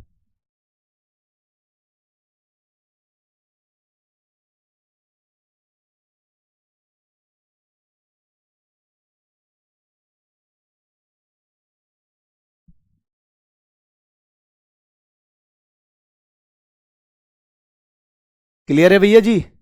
तरीका बता दूं क्या? तरीका यही है कि हम क्या करेंगे, एक मूल को ना अल्फा मान लो आप। अगर एक मूल माइनस का 4 है, दूसरा मूल 4 है, और एक मूल आप अल्फा मान लो, तो हम क्या निकाल ले? मूलों का योगफल। मूलों का जब योगफल निकलेगा तो एक्स स्क्वायर का गुणांक, तो माइनस तो है पहले से ही है, ये खत्म। 4 से 4 गया तो अल्फा का मान कितना आ जाएगा? 5, खत्म कहानी। नेक्स्ट, इसको क्या ऊपर सेट कर दें? चलो, हालांकि कुछ नहीं, ये अपडेट क्वेश्चन है, वो हम पुराने क्वेश्चन लिए थे, ये अपडेट क्वेश्चन है, नए हैं, इस वजह से अलग किया है। चलो जी, X cube plus P X square plus Q X plus में आर बराबर 0 की मूल अल्फा बीटा गामा हो तो इसका मान क्या हो जाएगा? Alpha square beta square alpha square gamma square. हाँ जी ठीक है, बताओ भाई, बताओ जल्दी से।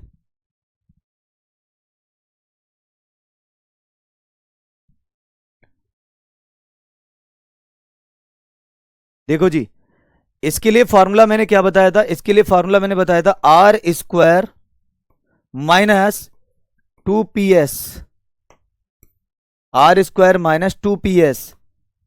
दिमाग में ना ज्यादा जोर ना डालना। आर का मतलब alpha beta alpha gamma gamma alpha, P का मतलब अल्फा बीटा गामा, एस का मतलब alpha plus beta plus gamma. इसके अलावा इसमें कुछ नहीं है। तो आर का मतलब हो जाएगा, आर का मतलब क्या होता है भैया? आर का मतलब होता है एक्स का कॉपिशेंट यानी क्यू, क्यू का स्क्वायर माइनस 2। पी का मतलब क्या होता है? ये आर अपॉन में 1 यानी माइनस का आर हो जाएगा। और एस का मतलब हो जाएगा माइनस का पी, तो यहां पर माइनस का पी हो गया। फिलहाल देखोगे तो क्यू स्क्वायर माइनस का 2PR आएगा। Option number A right.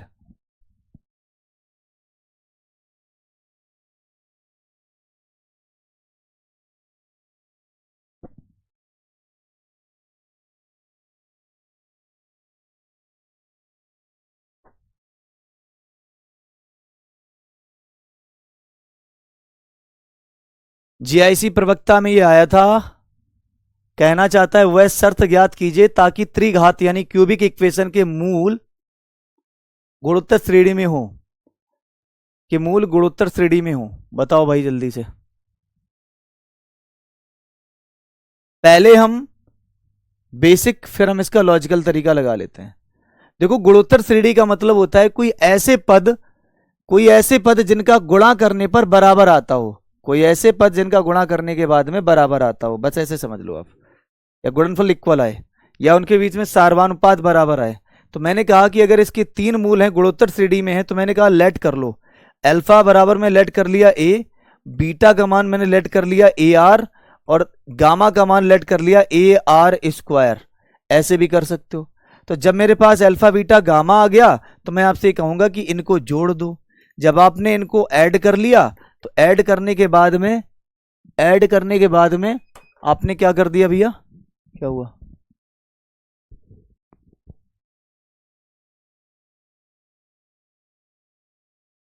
Alpha beta gamma. अब इनको क्या करोगे? आप जोड़ोगे। तो जब आप जोड़ोगे ना तो ए, और यहां पर हो जाएगा आर, फिर आ जाएगा कितना? R square. बोलो कैसे? जब तीनों को जोड़ोगे तो ए कॉमन हो गया। अब इनका आप प्रोडक्ट कराओगे तो अल्फा इंटू बीटा और इंटू में गामा। जब आप प्रोडक्ट करा रहे होगे तो प्रोडक्ट में कितना बनेगा? ये ए क्यूब और आर क्यूब बनेगा ना, ए क्यूब और आर क्यूब। इसका मान किसके बराबर में आ जाएगा? तो बोलोगे प्रोडक्ट कराएंगे तो माइनस आर है, माइनस आर दिया जा रहा है तो खुद ही आर हो जाएगा। तो ये मेरे पास में इसकी वैल्यू आ गई। अब मैं आपसे बोलना चाहता हूं कि अल्फा बीटा, बीटा गामा और गामा अल्फा निकालना है। ठीक है दिलीप भैया, मैं अभी आपका जवाब दूंगा, प्लीज वेट कर लो बस, फिर जवाब देता हूं आपको। इनको आप जब आप ऐड करोगे तो ऐड करने का मतलब क्या है? आर, आर का मतलब कितना हो जाएगा? क्यू। अब इनको पहले हम क्या करते हैं? अल्फा बीटा का आपस में गुणा भी तो कराएंगे ना। तो अल्फा बीटा का आपस में गुणा कराओगे तो a square r, beta gamma का अगर आपस में गुणा कराओगे तो कितना होगा? A square r cube. Gamma alpha का तो ए स्क्वायर आर स्क्वायर। इसमें हम क्या करेंगे भाई? ए आर को कॉमन, ए स्क्वायर आर को कॉमन कर लो, ए स्क्वायर आर कॉमन कर लो, और यहां बचेगा 1 प्लस में आर का स्क्वायर। लेकिन आपको थोड़ा सा आइडिया जरूर होगा, यहां पर हम ऑलरेडी वैल्यू क्या निकाल रखे हैं, देखो जरा। निकाल रखी है ना वैल्यू, किसकी वैल्यू है ये? अल्फा प्लस बीटा गामा किसकी वैल्यू होती है? एस की। ये किसकी वैल्यू होती है? पी की। ये किसकी वैल्यू होती है? आर की। कोई दिक्कत? तो यहां से मैंने कहा एक ए इसको दे दो तो ए 1 प्लस आर स्क्वायर, यानी ये मान किसका हो जाएगा? अगर मैं एक ए 1 + r को दे दूंगा तो मान किसका हो जाएगा, एस का। और यहां पर जो ए आर बचेगा वो ए आर क्या हो जाएगा। तो आप बोलोगे भाई एक काम करो, इसको थोड़ा सा स्पेस दे दो मुझे, स्पेस की रिक्वायरमेंट है, ये मान आर है, चलो यहां कर दे रहा हूं। ये आर की वैल्यू होगी, आर का मान किसके बराबर में है, देखो ए आर, तो एक ए इसको दे दो तो ए आर बाकी है, ए आर बाकी है, तो ये ए आर मतलब देख रहे हो इसका ए, और 1 + r+r² किसका मान हो जाएगा, एस का। लेकिन हमने देखा कि यहां पर तो ये क्यूब दिया जा रहा है, ये क्या दिया जा रहा है, क्यूब दिया जा रहा है। अच्छा जी, और अगर ये क्यूब दिया जा रहा है तो हम क्या कर लेते हैं, क्यूब कर लेते हैं, दोनों तरफ क्यूब करोगे तो ये बन जाएगा r³, r³। ओके जी, और अगर ये r³ बनेगा तो यहां पर भी बनेगा a³, और ये बनेगा r³, ये बनेगा s³। क्या सच में सही बात है, जरा चेक करके बता दो। r³ का मतलब है, r का मान कैसे निकालोगे, q, तो q का क्यूब,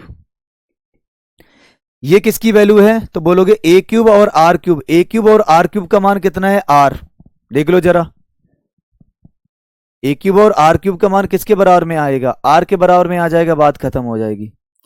s का मान कितना निकाला है, तो बोलोगे s की वैल्यू ये है। अब s की वैल्यू है कितनी, ये देखना है बड़े ध्यान से, s की वैल्यू कितनी है, तो बोलोगे सम कितना निकलेगा यहां पर, p, तो ये हो जाएगा p का क्यूब।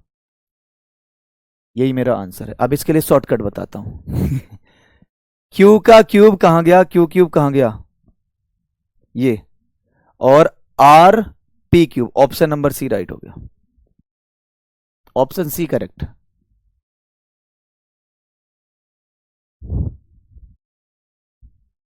ना ना ना ना ना ना ना ना ना ना ना, अच्छा मुझे पता चल गया, यहां पर आप कह रहे हो ना r³ होगा, नहीं भैया r³ नहीं होगा।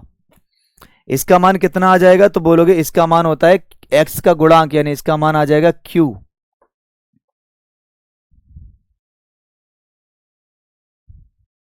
ठीक है, r³ थोड़ी ना होगा, ये तो हमने प्रोडक्ट इनका निकाला है ना, तब ये r आया। r का मतलब होता है प्रोडक्ट ऑफ रूट्स, तो r/1 r। ये मुझे लग रहा है इससे कंफ्यूजन में हो गया आप, ये है क्लियर।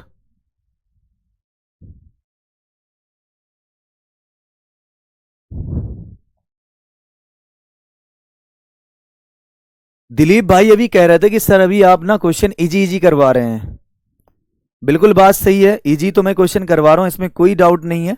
लेकिन मैं बताओ क्या कर सकता हूं, आप खुद सोच के देखो जरा, मैं क्या करूं बोलो, जेई की क्वेश्चन कराऊं,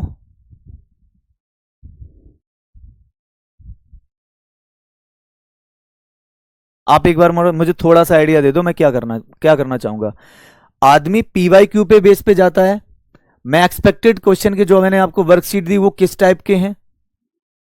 अब अगर तुम्हारा लेवल ही इतना बेहतरीन है तो भाई सिंपल सी बात है, फिर आपका एग्जाम तो मतलब ये क्लियर है, मैं तो ये कहूंगा।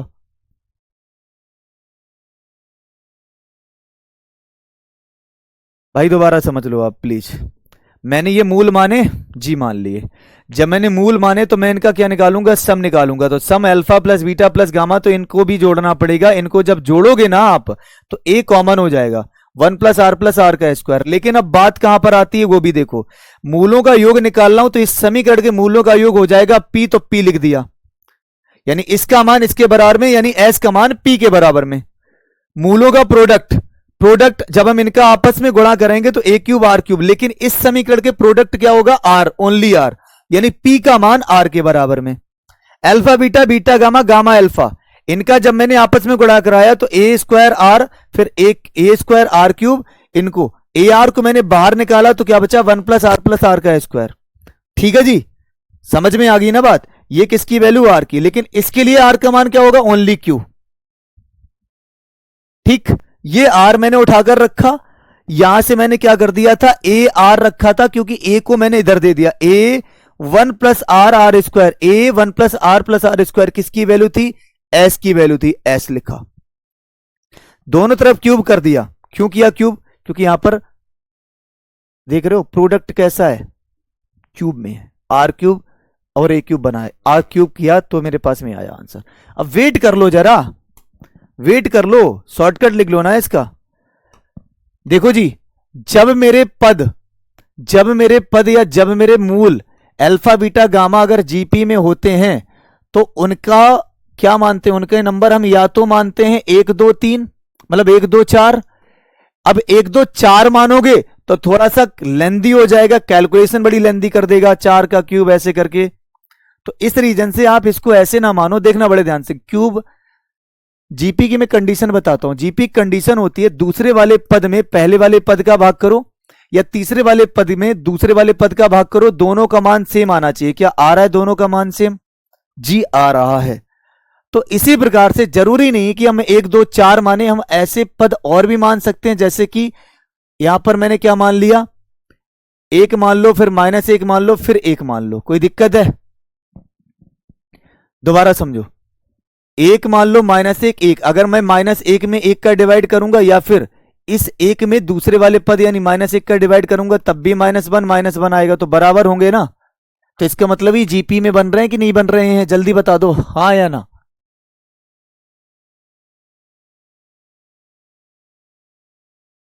ठीक है जी।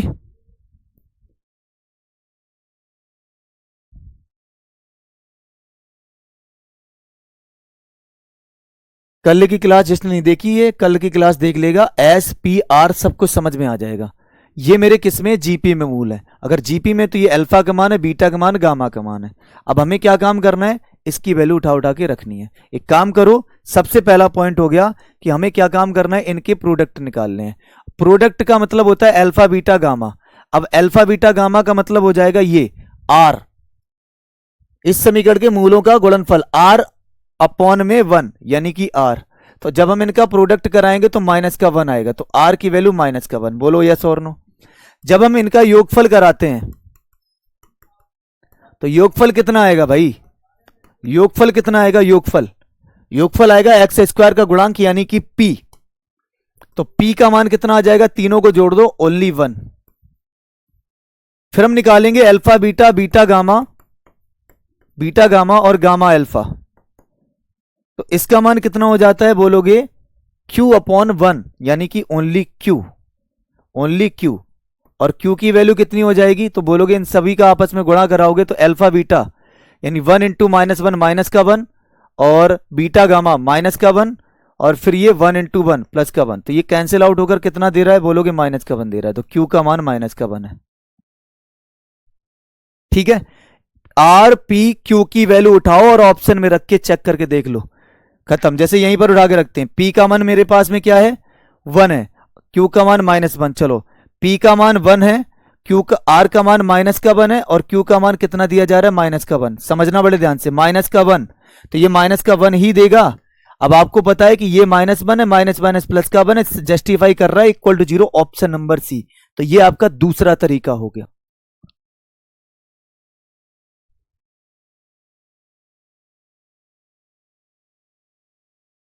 सुभाष सिंह कुछ समझ में नहीं आ रहा है भाई, एक भी क्वेश्चन तुम बता दो, एक भी क्वेश्चन। जितने भी मैंने क्वेश्चन आज डिस्कस किए हैं, कम से कम कितने क्वेश्चन डिस्कस कर चुका हूं आप, कितने क्वेश्चन डिस्कस कर चुका हूं, लगभग 14 और 4 18 क्वेश्चन। सिंगल क्वेश्चन बता दो, एक क्वेश्चन बता दो जिसकी कनेक्टिविटी कॉन्सेप्ट से ना हो, बता दो भाई।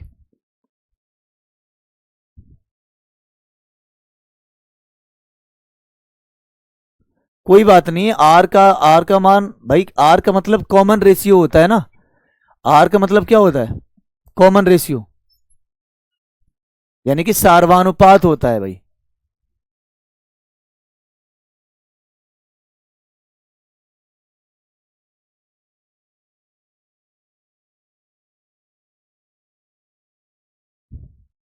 कोई ये कह रहे हैं कि ये सर आपने अपने हिसाब से कर लिया, मैंने भैया अपने हिसाब से नहीं किया, मुझे माफ करिएगा। आपके लिए सबसे सुंदर तरीका ये है, सबसे बेहतरीन तरीका। आपको अगर ये समझ में नहीं आ रहा है तो इसमें कोई टेंशन वाली बात नहीं, इतना दिमाग में जोड़ डालने की जरूरत नहीं है। आपको बेसिक पता है, बेसिक करो, इत्मीनान से करो, कोई दिक्कत नहीं है। आपको अगर यहां दिक्कत आ रही है कि ये हमने क्यों माने हैं, तो मैं आपको बताना चाहूंगा कि जीपी की कंडीशन क्या कहती है। जीपी की कंडीशन ये कहती है कि अगर आप दूसरे वाले पद में पहले वाले पद का भाग करोगे, यानी दूसरा वाला पद कितना है, तो आप बोलोगे भाई मेरे पास दूसरा वाला पद ए आर है, दूसरे वाले पद में पहले वाले पद का भाग करो, या फिर तीसरे वाले पद में आप दूसरे वाले पद का डिवाइड कराओगे, तो ए से ए कैंसिल आर, ए से ए कैंसिल, आर से आर स्क्वायर यानी आर बराबर आने चाहिए। This is the condition of GP. ये गुणोत्तर श्रेणी की कंडीशन होती है, समझे आप। और याद रखना, अभी हमने जीपी नहीं पढ़ाई है, एपी नहीं पढ़ाई है, सीक्वेंस एंड सीरीज नहीं पढ़ाया है, वहां पर ये आपको पता चलेगा कि हमने क्यों माना है।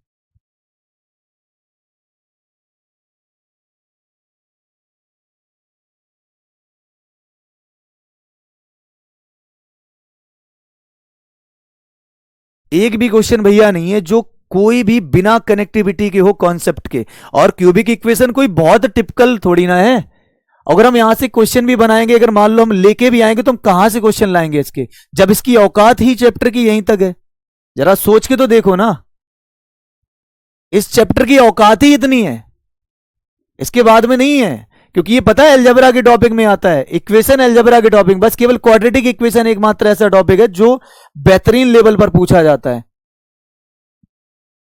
समीकरण दिया गया है, दो बार आवृत्त मूल है। दो बार आवृत्त मूल का मतलब समझते हो ना हिंदी वाले, आवृत्त का मतलब फ्रीक्वेंसी, फ्रीक्वेंसी का मतलब बार बार दोहराया जाना, रिपीटेड रूट की बात कर रहा है, ट्वाइस रिपीटेड रूट। दो बार क्या हो रहा है, आवृत्त मूल, आवृत्त मूल का मतलब है रिपीटेड रूट आ रहा है। और याद करो कल कंडीशन मैंने बताई थी रिपीटेड रूट की, याद आई किसी को कि नहीं याद आई, जल्दी बता दो। हरियाणा पीजीटी 2018 का क्वेश्चन है भैया। आप मानने को ना अगर किसी की दिक्कत यही हो रही है तो आप कोई टेंशन वाली बात नहीं लो। आप यहां पर आप मान लो 1 2 4, या आप कुछ भी करना चाहो तो आप ऐसे भी मान सकते हो। 1 2 4 की जगह पर ऐसी वैल्यू मानो 4 8 और 16 भी मान सकते हो, ठीक है, जैसी आपकी इच्छा करे। ठीक है जी, जैसी आपकी इच्छा करे, 2 से कर लो, 3 से कर लो, 3 9 और कितना हो जाएगा 27 कर लीजिएगा। जैसा आपको ठीक लगे वो वैल्यू मानो ना। 4 से 8 में डिवाइड करोगे 2, 8 से 16 में डिवाइड करोगे 2, दोनों बराबर मतलब हाँ जीपी में है। 3 से 9 में डिवाइड करोगे 3, 9 से 27 में डिवाइड करोगे 3, दोनों बराबर यानी जीपी में है। तो आपको अगर ज्यादा अच्छा लगता है कैलकुलेशन करना तो आप कर सकते हो, इन टर्म्स को भी मान सकते हो। ये भी जीपी में, ये भी जीपी में, इनकी जगह पर आप ये भी टर्म्स मान सकते हो। प्लीज अब आगे बढ़ते हैं। दो आवृत्त मूल है, आवृत्त मूल का मतलब होता है रिपीटेड रूट का होना। चलो बता दो भाई। ए बाई आर, ए और ए आर भी ले सकते हैं, बिल्कुल ले सकते हैं, कोई दिक्कत नहीं है।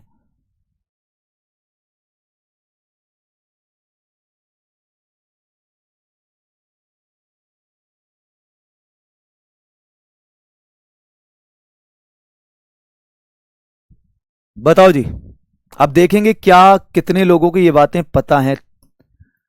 जब रिपीटेड रूट होता था तो मैंने बोला था कि जो क्रिटिकल वैल्यू होती है, यानी जो क्रिटिकल पॉइंट होता है, वो हमारे एक्सट्रीमम पॉइंट के बराबर में आता है। यस और नो बोल दो, हाँ या ना बोलो। जो हमारे पास अगर रिपीटेड रूट होता है, कोई दो मूल रिपीट करते हैं, तो उसके लिए कंडीशन एक बार मैंने बताई थी क्या, कि एफ ऑफ एक्स बराबर में 0 और एफ डैश एक्स बराबर में 0, यानी critical point and extremum point equal होते हैं, कहा था। यानी दो आवृत्ति मूल के लिए मैंने क्या बोला था रिपीटेड रूट के लिए, कि जो आपका एफ एक्स होगा वो 0 और जो आपका एफ डैश एक्स होगा वो 0 आएगा। सही है जी, आएगा। लेकिन मुझे नहीं मालूम है कि ये कहां पर आने वाला है, कौन सा पॉइंट है जो ये 0 बनाएगा, नहीं आइडिया है। अब तुम बना भी नहीं सकते इसको। अगर कोई ये सोच रहा है ना कि हम इसको 0 बना देंगे, तो बना भी नहीं सकते। बोलो क्यों? क्योंकि यहां पर ए बी सी डी लिखा हुआ है। तो हमें क्या काम करना पड़ेगा, 1 मानना है। 1 मान लो इसको, कोई भी वैल्यू रखोगे 0 बराबर आना चाहिए। तो मैंने कहा एक काम कर लेते हैं, लेट कर लो x इक्वल टू 1 लेट कर लिया। अब किसी के थोड़ी सी पेट में गुड़गुड़ी होगी, आपने 1 क्यों माना, आप 2 क्यों नहीं मान सकते थे, आप -1 क्यों नहीं मान सकते थे, आप 3 क्यों नहीं माना, -3 क्यों नहीं माना, 4 क्यों नहीं माना। भैया doesn't matter, X Y Z कुछ भी मान लो, हमारे पास में कोई एग्जैक्ट वैल्यू तो है नहीं जो हम इनको सेटिस्फाई करेंगे, जीरो बनाएंगे। मुझे पता है नंबर नहीं, हमें कंडीशन के अकॉर्डिंग जाना है, खत्म, खलास है। तो यानी कि मैंने मान लिया लेट किया x इक्वल टू 1। क्यों माना है मैंने, इस वजह से माना क्योंकि सुविधा के अनुसार ये कैलकुलेटिव कम हो जाएगा। तो अब मैं क्या काम करूंगा, इसी fx में 1 को पुट करूंगा। तो जब मैं fx में 1 को पुट करूंगा तो वो 0 आना चाहिए। तो f में 1 को पुट करो तो यहां पर 1 हो जाएगा, तो ये बनाएगा a, ये बनाएगा b, ये बनाएगा v, ये बनाएगा d। बहुत बढ़िया, यानी कि मेरे भाई ये बनेगा a प्लस में 2b प्लस में d इक्वल टू 0, एक इक्वेशन। अब इसके औकलन वाले पार्ट में भी आपको एक रखना है। डेरिवेटिव कैसे करोगे, तो बोलोगे भैया डेरिवेटिव हो जाएगा 3a²। पहले आप डेरिवेटिव करो, इसका औकलन करो, तो एक्स क्यूब का 3 पावर पहले आएगी, 1 पावर कम हो जाएगी, इसका हो जाएगा 2bx और इसका हो जाएगा ओनली b। अब आप इसमें क्या लिखोगे, 1 पुट कर दोगे, क्योंकि हमने x का मान 1 पुट किया है। तो ये बनेगा 3a, ये बनेगा 2b और ये बनेगा b बराबर में 0। तो फिलहाल अगर देखोगे तो ये 3a प्लस में 3b बन रहा है, जिसमें से मैं 3 को कॉमन कर लूंगा, 0 के साथ में खत्म कर दूंगा। तो मुझे पता चल गया कि यहां से a प्लस b का मान 0 आ गया, इक्वेशन नंबर 2 हो गई। ठीक है जी। अब इसी वैल्यू को हम इससे सॉल्व करेंगे, इस वाले समीकरण से। क्या इस वाले समीकरण को मैं ऐसे लिख सकता हूं, a प्लस में b प्लस b प्लस में d बराबर में 0। तो a प्लस बी का मान कितना हो जाएगा, तो आपने कहा a प्लस बी का मान 0। तो यहां से हमने क्या निकाला, यहां से मैंने निकाला b का मान -d के बराबर में। बहुत बढ़िया। अब अगर b की वैल्यू -d के बराबर में आई है तो यही b का मान यहां रख देंगे, तो यहां से मुझे क्या मिल जाएगा, a माइनस का d बराबर में 0, मतलब कि a equal to D, a equal to D. तो ये दोनों बराबर ऐसे आने चाहिए। तो a d के बराबर, a d के बराबर b माइनस डी के बराबर में। तो a d के बराबर लेकिन b माइनस डी के बराबर में, a d के बराबर लेकिन b माइनस डी के बराबर में, a d के बराबर b माइनस डी के बराबर में। ऑप्शन नंबर ए हमारा राइट है। a d के बराबर में b माइनस इधर दे दोगे तो माइनस डी के बराबर में, तो ऑप्शन नंबर बी राइट है।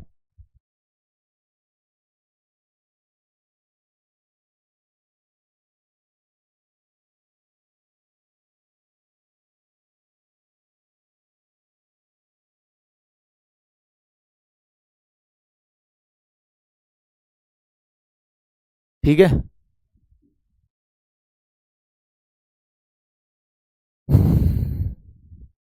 राहुल यादव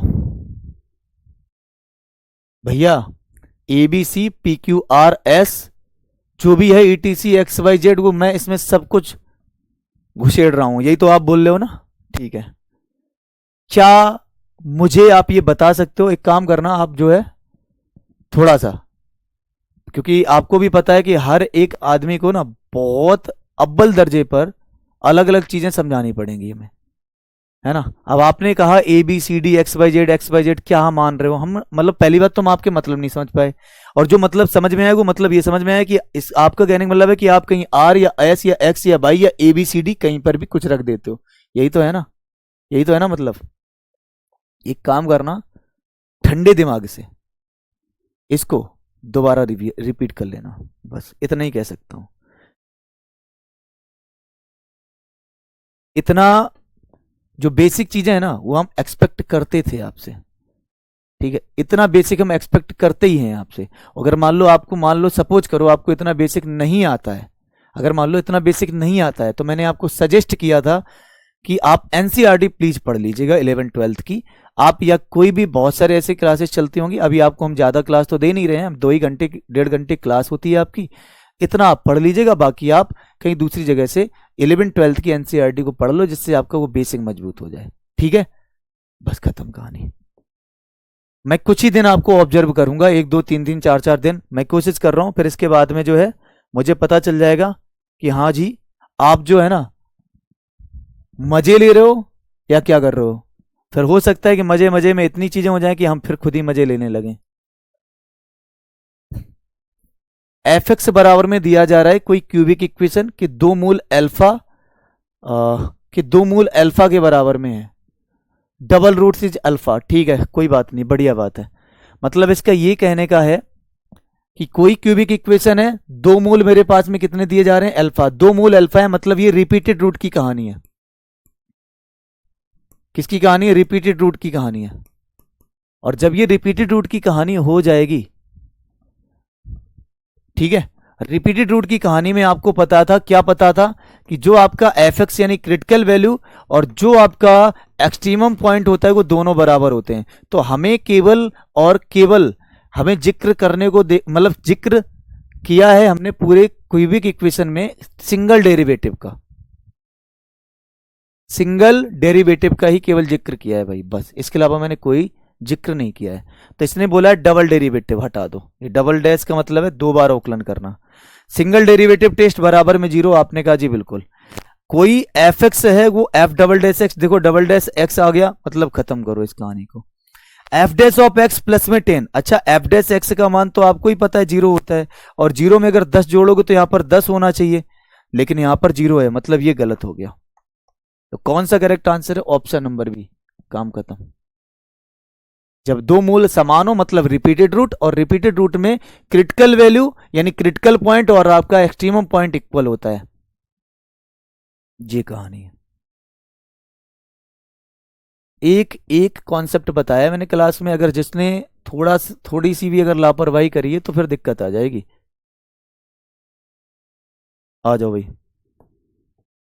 हाँ जी, बड़ा आसान है ये तो, बड़ा आसान है।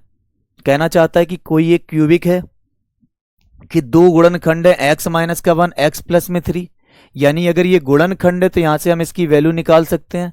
आपने कहा बिल्कुल निकाली जा सकती है, x इक्वल टू 1 और x इक्वल टू माइनस का 3। बोलो यस और नो?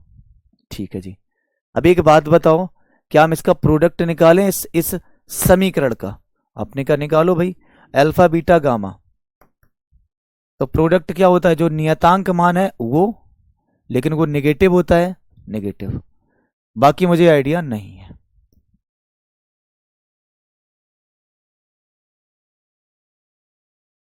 नहीं नहीं नहीं, इसको ऐसे नहीं, ऐसे नहीं। अब तुम करके बताओ, x माइनस 1 x माइनस 3, जवाब क्या होगा इसका?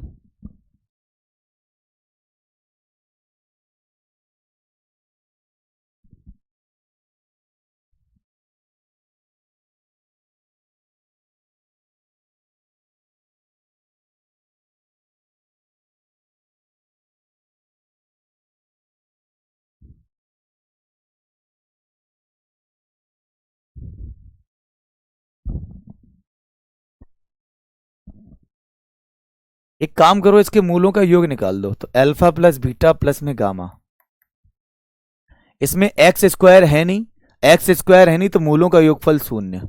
लेकिन आपके दो मूल दिए जा रहे हैं, एक मूल अल्फा है, दूसरा मूल माइनस का 3 है, और तीसरा मूल हमें पता नहीं है। तो ये 2 माइनस 2, तो यानी गामा का मान हो जाएगा कितना? गामा, ये -2 है ना, तो गामा उधर सब पहुंच जाएगा। चाहे ऐसे बनाए रखो ना, गामा और यहां पर -2 इक्वल में 0। तो गामा -2 का मतलब हो जाएगा x -2 फैक्टर होना। x -2 आपका फैक्टर हो गया, x -2 आपका फैक्टर हो चुका है।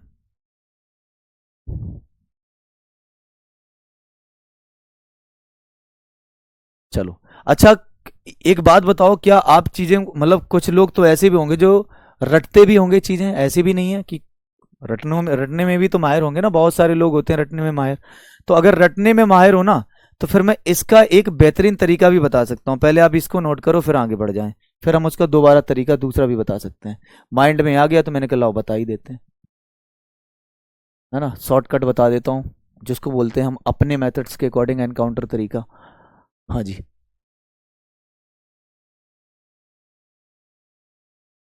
x+2 होगा ज्योतिष जी भैया। कैसे होगा x+2? भाई मेरे पास में एक मूल कितना निकल गया, x -1 है, तो 0 के बराबर में रखोगे तभी तो आएगा ना 1। 0 के बराबर रखोगे तो x -3, दो मूल मेरे पास मिल गए, क्योंकि x के दो मान मतलब दो मूल। अब हम क्या करते हैं, इनके 3 मूल होंगे क्योंकि क्यूबिक इक्वेशन है, तो 3 मूलों का योग निकालेंगे अल्फा बीटा गामा।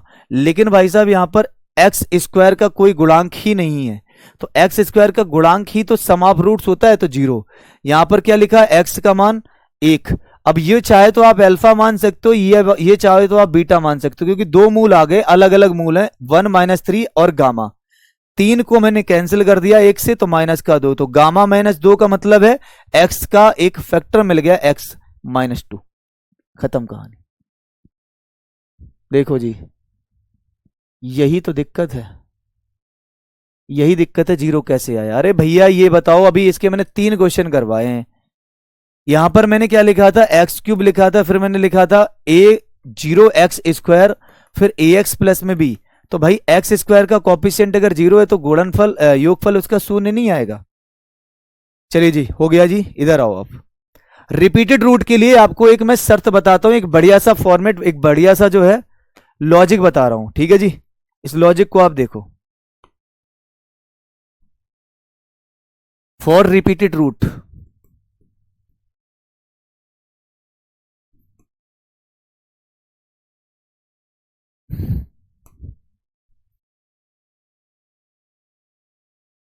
जो मेरे आवृत्त मूल होते हैं उनके लिए, आवृत्त मूल के लिए नंबर 1, आपको पता है रिपीटेड रूट के लिए क्या होता है कि जो भी हमारा एफ एक्स होता है वो क्या होता है, 0। एफ एक्स का मतलब है कि एक्स का जो भी मान यहां पर रखोगे, अल्फा रख दोगे तो 0, 1 रख दोगे तो 0, 2 रख दोगे तो 0, -1 रख दोगे तो 0। या नंबर 2, इसका ही औकलन करने के बाद में कोई पॉइंट रखा जाएगा तब भी 0। तो ये दूसरा पॉइंट हो गया रिपीटेड रूट के लिए। सबसे अहम पॉइंट है कि जब रिपीटेड रूट होता है, जो मैंने शॉर्टकट बनाया वो ये बना कि डी का मान ax² प्लस bx प्लस में c, अरे यार ax³ प्लस में bx² प्लस में cx प्लस में d बराबर में 0।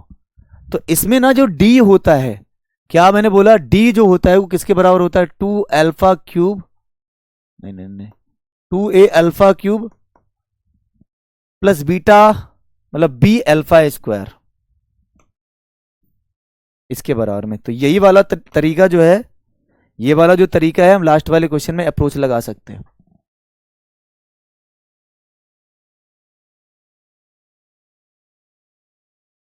ठीक है,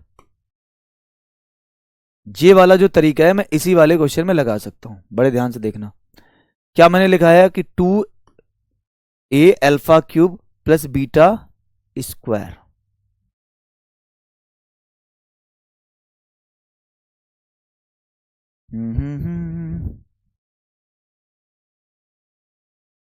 टू ए α³, तो d बराबर में 2a α³, तो 2 a तो हमारे पास में a रहा है, ठीक है, कोई टेंशन ही नहीं है। α³ का मतलब हमने 1 माना था, तो अल्फा का मतलब होता है x का मान, नहीं समझे, अल्फा का मतलब एक मूल x की वैल्यू, तो उसकी जगह पर 1 लिख देंगे। तो 2a α³ की जगह पर मेरे भाई कितना आ जाएगा, 1 आ जाएगा, प्लस फिर मैंने क्या बनाया, बड़े ध्यान से देख लो, b α², तो α² का मान 1 है, तो हटा दो, ये मेरे पास में वैल्यू आई है। अब अगर ये मेरे पास में वैल्यू आई है, तो आप बड़े ध्यान से देखना कि इसको मैं एक काम कर सकता हूं, क्या काम कर सकता हूं, ऑप्शन हिट एंड ट्रायल करके देख लो। ऑप्शन को जो ना आप हिट एंड ट्रायल करके देखो। इसने बोला है कि a का मान d के बराबर या d का मान a के बराबर में, दूसरा ऑप्शन ही चेक कर लेता हूं, d का मान a के बराबर, तो d की जगह पर a लिख दो, और 2a, और b की जगह पर क्या लिखोगे, माइनस का a, क्योंकि b minus b equal to a है, तो माइनस का ए। तो मेरे भाई क्या ए बराबर में ए आ रहा है, आपने कहा जी बिल्कुल आ रहा है। तो आप ऐसे भी क्वेश्चन कर सकते हो, लॉजिक बनाओ, तरीका देखो, आप प्रैक्टिस करो, ऑटोमेटिक चीजें ये आपके माइंड में आ जाएंगी। ठीक है, ऐसे भी आप कर सकते हो, ये वाले लॉजिक के अकॉर्डिंग। कंफर्म हो गया भाई। हाँ, इसमें ये जरूर मैं कह सकता हूं कि हो सकते हैं लोग बागों को ना इतने मेथड समझ में ना आए, तो भाई मैं आपसे रिक्वेस्ट कर रहा हूं कि आपको जो मेथड समझ में आ जाए उसको ही फॉलो करना। ठीक है, टाइम अगर बचाना है तो बचा सकते हो, वो टाइम बचेगा जब इन सभी लॉजिक्स को आपको सीखना होगा तब। ठीक है जी। आइए, मेरे पास में क्या लिखा हुआ है, x प्लस में 5, बहुपद कितना दिया जा रहा है, x cube plus 2x square plus ax minus 15 का एक कारक है। कारक का मतलब है एक फैक्टर है। अगर ये एक फैक्टर है तो इसका मतलब साफ पता चल रहा है यहां से कि मेरे पास में अल्फा का मान, यानी एक मान मेरे पास में कितना आ गया, -5 आ गया है। सही है, एक मान मेरे पास में कितना आ जाएगा, -5। -5 को पुट कर दो, -5 को पुट कर दो। इजी है, कर लेना यार। -5 जो है इसमें पुट कर लेना, ए का मान आ जाएगा बराबर 0 लिख के। Solve itself. Vivek Rudra, ठीक है जी, लेवल हाई करें भैया। अभी मैंने एक बात बोली थी कि इसमें इसकी औकात इतनी ही है, ठीक है, इसमें इसकी औकात इतनी ही है। मैं लेवल हाई कैसे करूं, पहला पॉइंट। दूसरा पॉइंट, अगर आपको लगता है कि लेवल और हाई किया जाए तो मुझे ना, आपके पास में तो पता ही है कि सजेशंस हैं, ग्रुप बना हुआ है, सजेशन दे दो जरा कि कैसे हम हाई कर सकते हैं, हम भी देखेंगे भाई, शायद कुछ सीखने को मिलेगा हमें भी।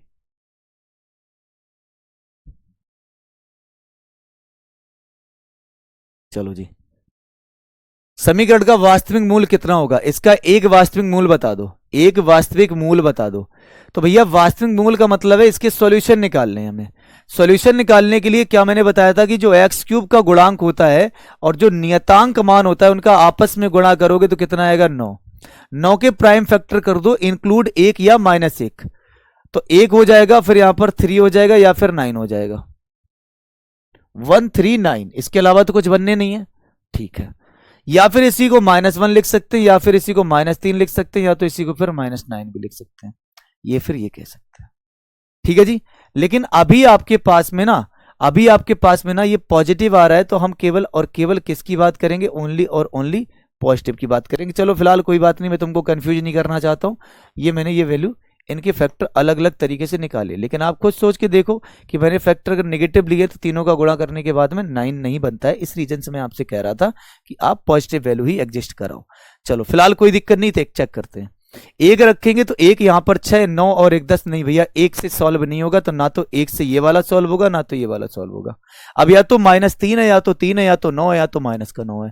अब अगर हम 3 को रखेंगे तो 3 का क्यूब 27 होता है, और 6 3 18 होता है, माइनस का 18, लेकिन ये प्लस का 9 है। नहीं भाई साहब, ये भी नहीं बनेगा, तो ना तो 3 बन रहा है, पॉजिटिव वाला कहां गया, 3 तो वही नहीं, चलो छोड़ो। -3 को उठाकर चेक करके देख लो, -3 का क्यूब होता है 27, और 3 को यहां रखोगे -3 को, तो 6 3 18 प्लस में 18 और प्लस में 9, तो 18 9 27 0, यानी कि -3 तो सही जा रहा है, -3 तो सही जा रहा है। चलिए ठीक है, 9 को रखेंगे तो 9 तो ये कंपलसरी है नहीं, क्योंकि पी की वैल्यू नहीं जाएगी। चलो ठीक है, देख लेते एक बार। 6 इसमें है नहीं, 6 इसमें है नहीं। 6 को अगर आप चेक करना चाहो तो चेक कर सकते हो, कोई दिक्कत नहीं। 6 का क्यूब 216, 216 ही नहीं, ये ना तो 6 बनेगा ना तो ये वाला 6 बनेगा। -9 को लिखना चाहो तो -9 का क्यूब कितना होगा, 9 9 81, 81 गुणा 9 9 8 72, यानी कि 729। भाई ये बहुत छोटा नंबर हो जाएगा, मतलब 9 भी नहीं होगा। तो आंसर हमारा क्या आ रहा है, option number D. Option number D हमारा राइट आंसर हो गया। ठीक है भैया,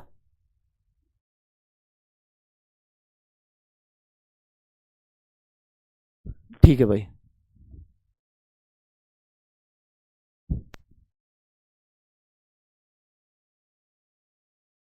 आज का सेशन यहीं तक रखते हैं। ये क्वेश्चन है, समीकरण दिया जा रहा है, मूल दिए जा रहे हैं, इसकी वैल्यू निकालनी है। अगर इसकी वैल्यू निकालनी तो आपको पता है ना फॉर्मूला क्या है इसका, इसका फार्मूला पता है कि क्या है आपका, alpha cube plus beta cube का। आर एस पी में बता दो, आर एस पी में बता दो क्या होता है इसका फार्मूला भाई, बोलो भाई जल्दी बताओ फटाफट से।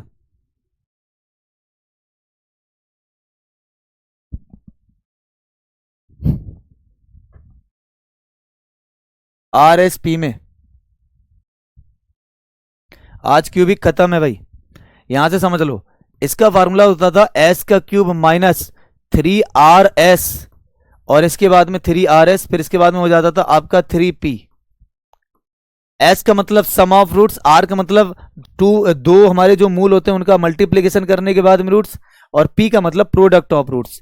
देखो जी, एस का मतलब सम ऑफ रूट्स, सम कितना होगा इसका, तो बोलोगे एक्स स्क्वायर है ही नहीं, तो सम हमारा 0 हो जाएगा। यहां पर सम नहीं है तो नॉर्मल सी बात है ये भी 0 हो जाएगा, क्योंकि यहां पर एस मल्टीप्लीकेशन पे है। पी का मान कितना हो जाएगा, पी का मान हो जाएगा 1/1 यानी -1, क्योंकि डी बाई ए निगेटिव में होता है, तो -3 आपका राइट आंसर होगा। ऑप्शन नंबर ए करेक्ट है। आज का सेशन क्यूबिक इक्वेशन वाला मैंने क्या कर दिया है, खलास, खत्म, टाटा बाय बाय।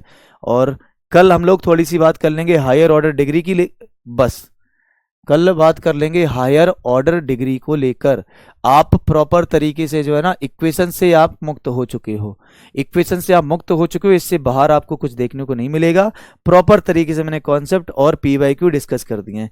ठीक है जी, ये टॉपिक आपका ओवर है। कौन सा टॉपिक है भाई, ये cubic equation topic over with practice के साथ में मैंने 24 और लगभग एग्जाम्पल के साथ में 27-28 क्वेश्चन मैंने क्यूबिक के करवा दिए कल की क्लास में और आज की क्लास में। तो भाई इसकी मैं अब प्रैक्टिस नहीं कराने वाला हूं, प्रैक्टिस इसी में आ जाएगा। ठीक है, इसको आप बाद में देख लेना। इसी वजह से इस इंडिविजुअल क्लास रखी थी क्यूबिक की प्रैक्टिस क्लास को लेकर। ठीक है जी, चलिए बाकी अगर किसी को कोई दिक्कत परेशानी समस्याएं हैं या आपके जो डाउट है हम तक नहीं पहुंच पा रहे हैं, वो मुझे बता सकते हैं, या कोई सजेशन हो वो मुझे दे सकते हैं।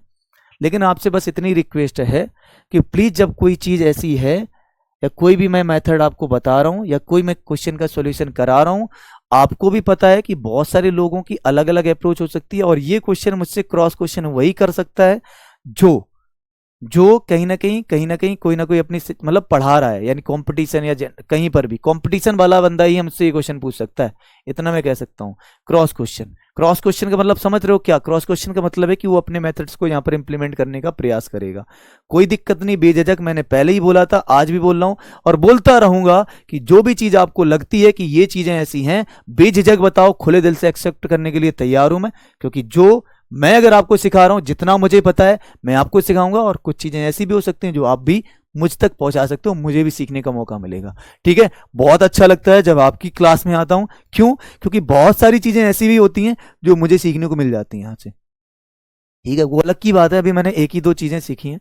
ठीक है, लेकिन बहुत चीजें सीखने को मिलेंगी अगर हम आखिरी तक रहेंगे आपके पास। ठीक है जी, हाँ जी, क्यूबिक एंड हो चुका है। बाकी अगर आपको कोई दिक्कत परेशानी समस्याएं अगर हैं तो सजेशन उसमें आप टेलीग्राम डाउट ग्रुप पर पूछ सकते हो। ठीक है जी, ओके। बाकी आप सैटरडे को तैयार रहना, सैटरडे को आपकी मैं क्लास लेकर आ रहा हूं यूट्यूब पर। शायद आपको मैंने बताया भी था, सैटरडे जो आपको मैंने वर्कशीट दी है, सैटरडे को आपको मतलब सुबह क्लास ही होगी, सुबह 7 बजे अपने इसी टाइम पर। टाइम तो आपका 7 AM ही रहेगा। और करने क्या वाले हैं उसमें हम लोग, वर्कशीट जो दी जा रही ना आपको, वर्कशीट किसकी वर्कशीट है? क्वाड्रेटिक की। ठीक है जी, क्वाड्रेटिक इक्वेशन की जो आपकी वर्कशीट है, इसका हम लोग क्या करने वाले हैं? सॉल्यूशन करने वाले हैं। ठीक है, ये जैसा मैंने आपको बताया भी था कि मैं वर्कशीट का सॉल्यूशन भी कराता रहूंगा बीच बीच में। ठीक है जी,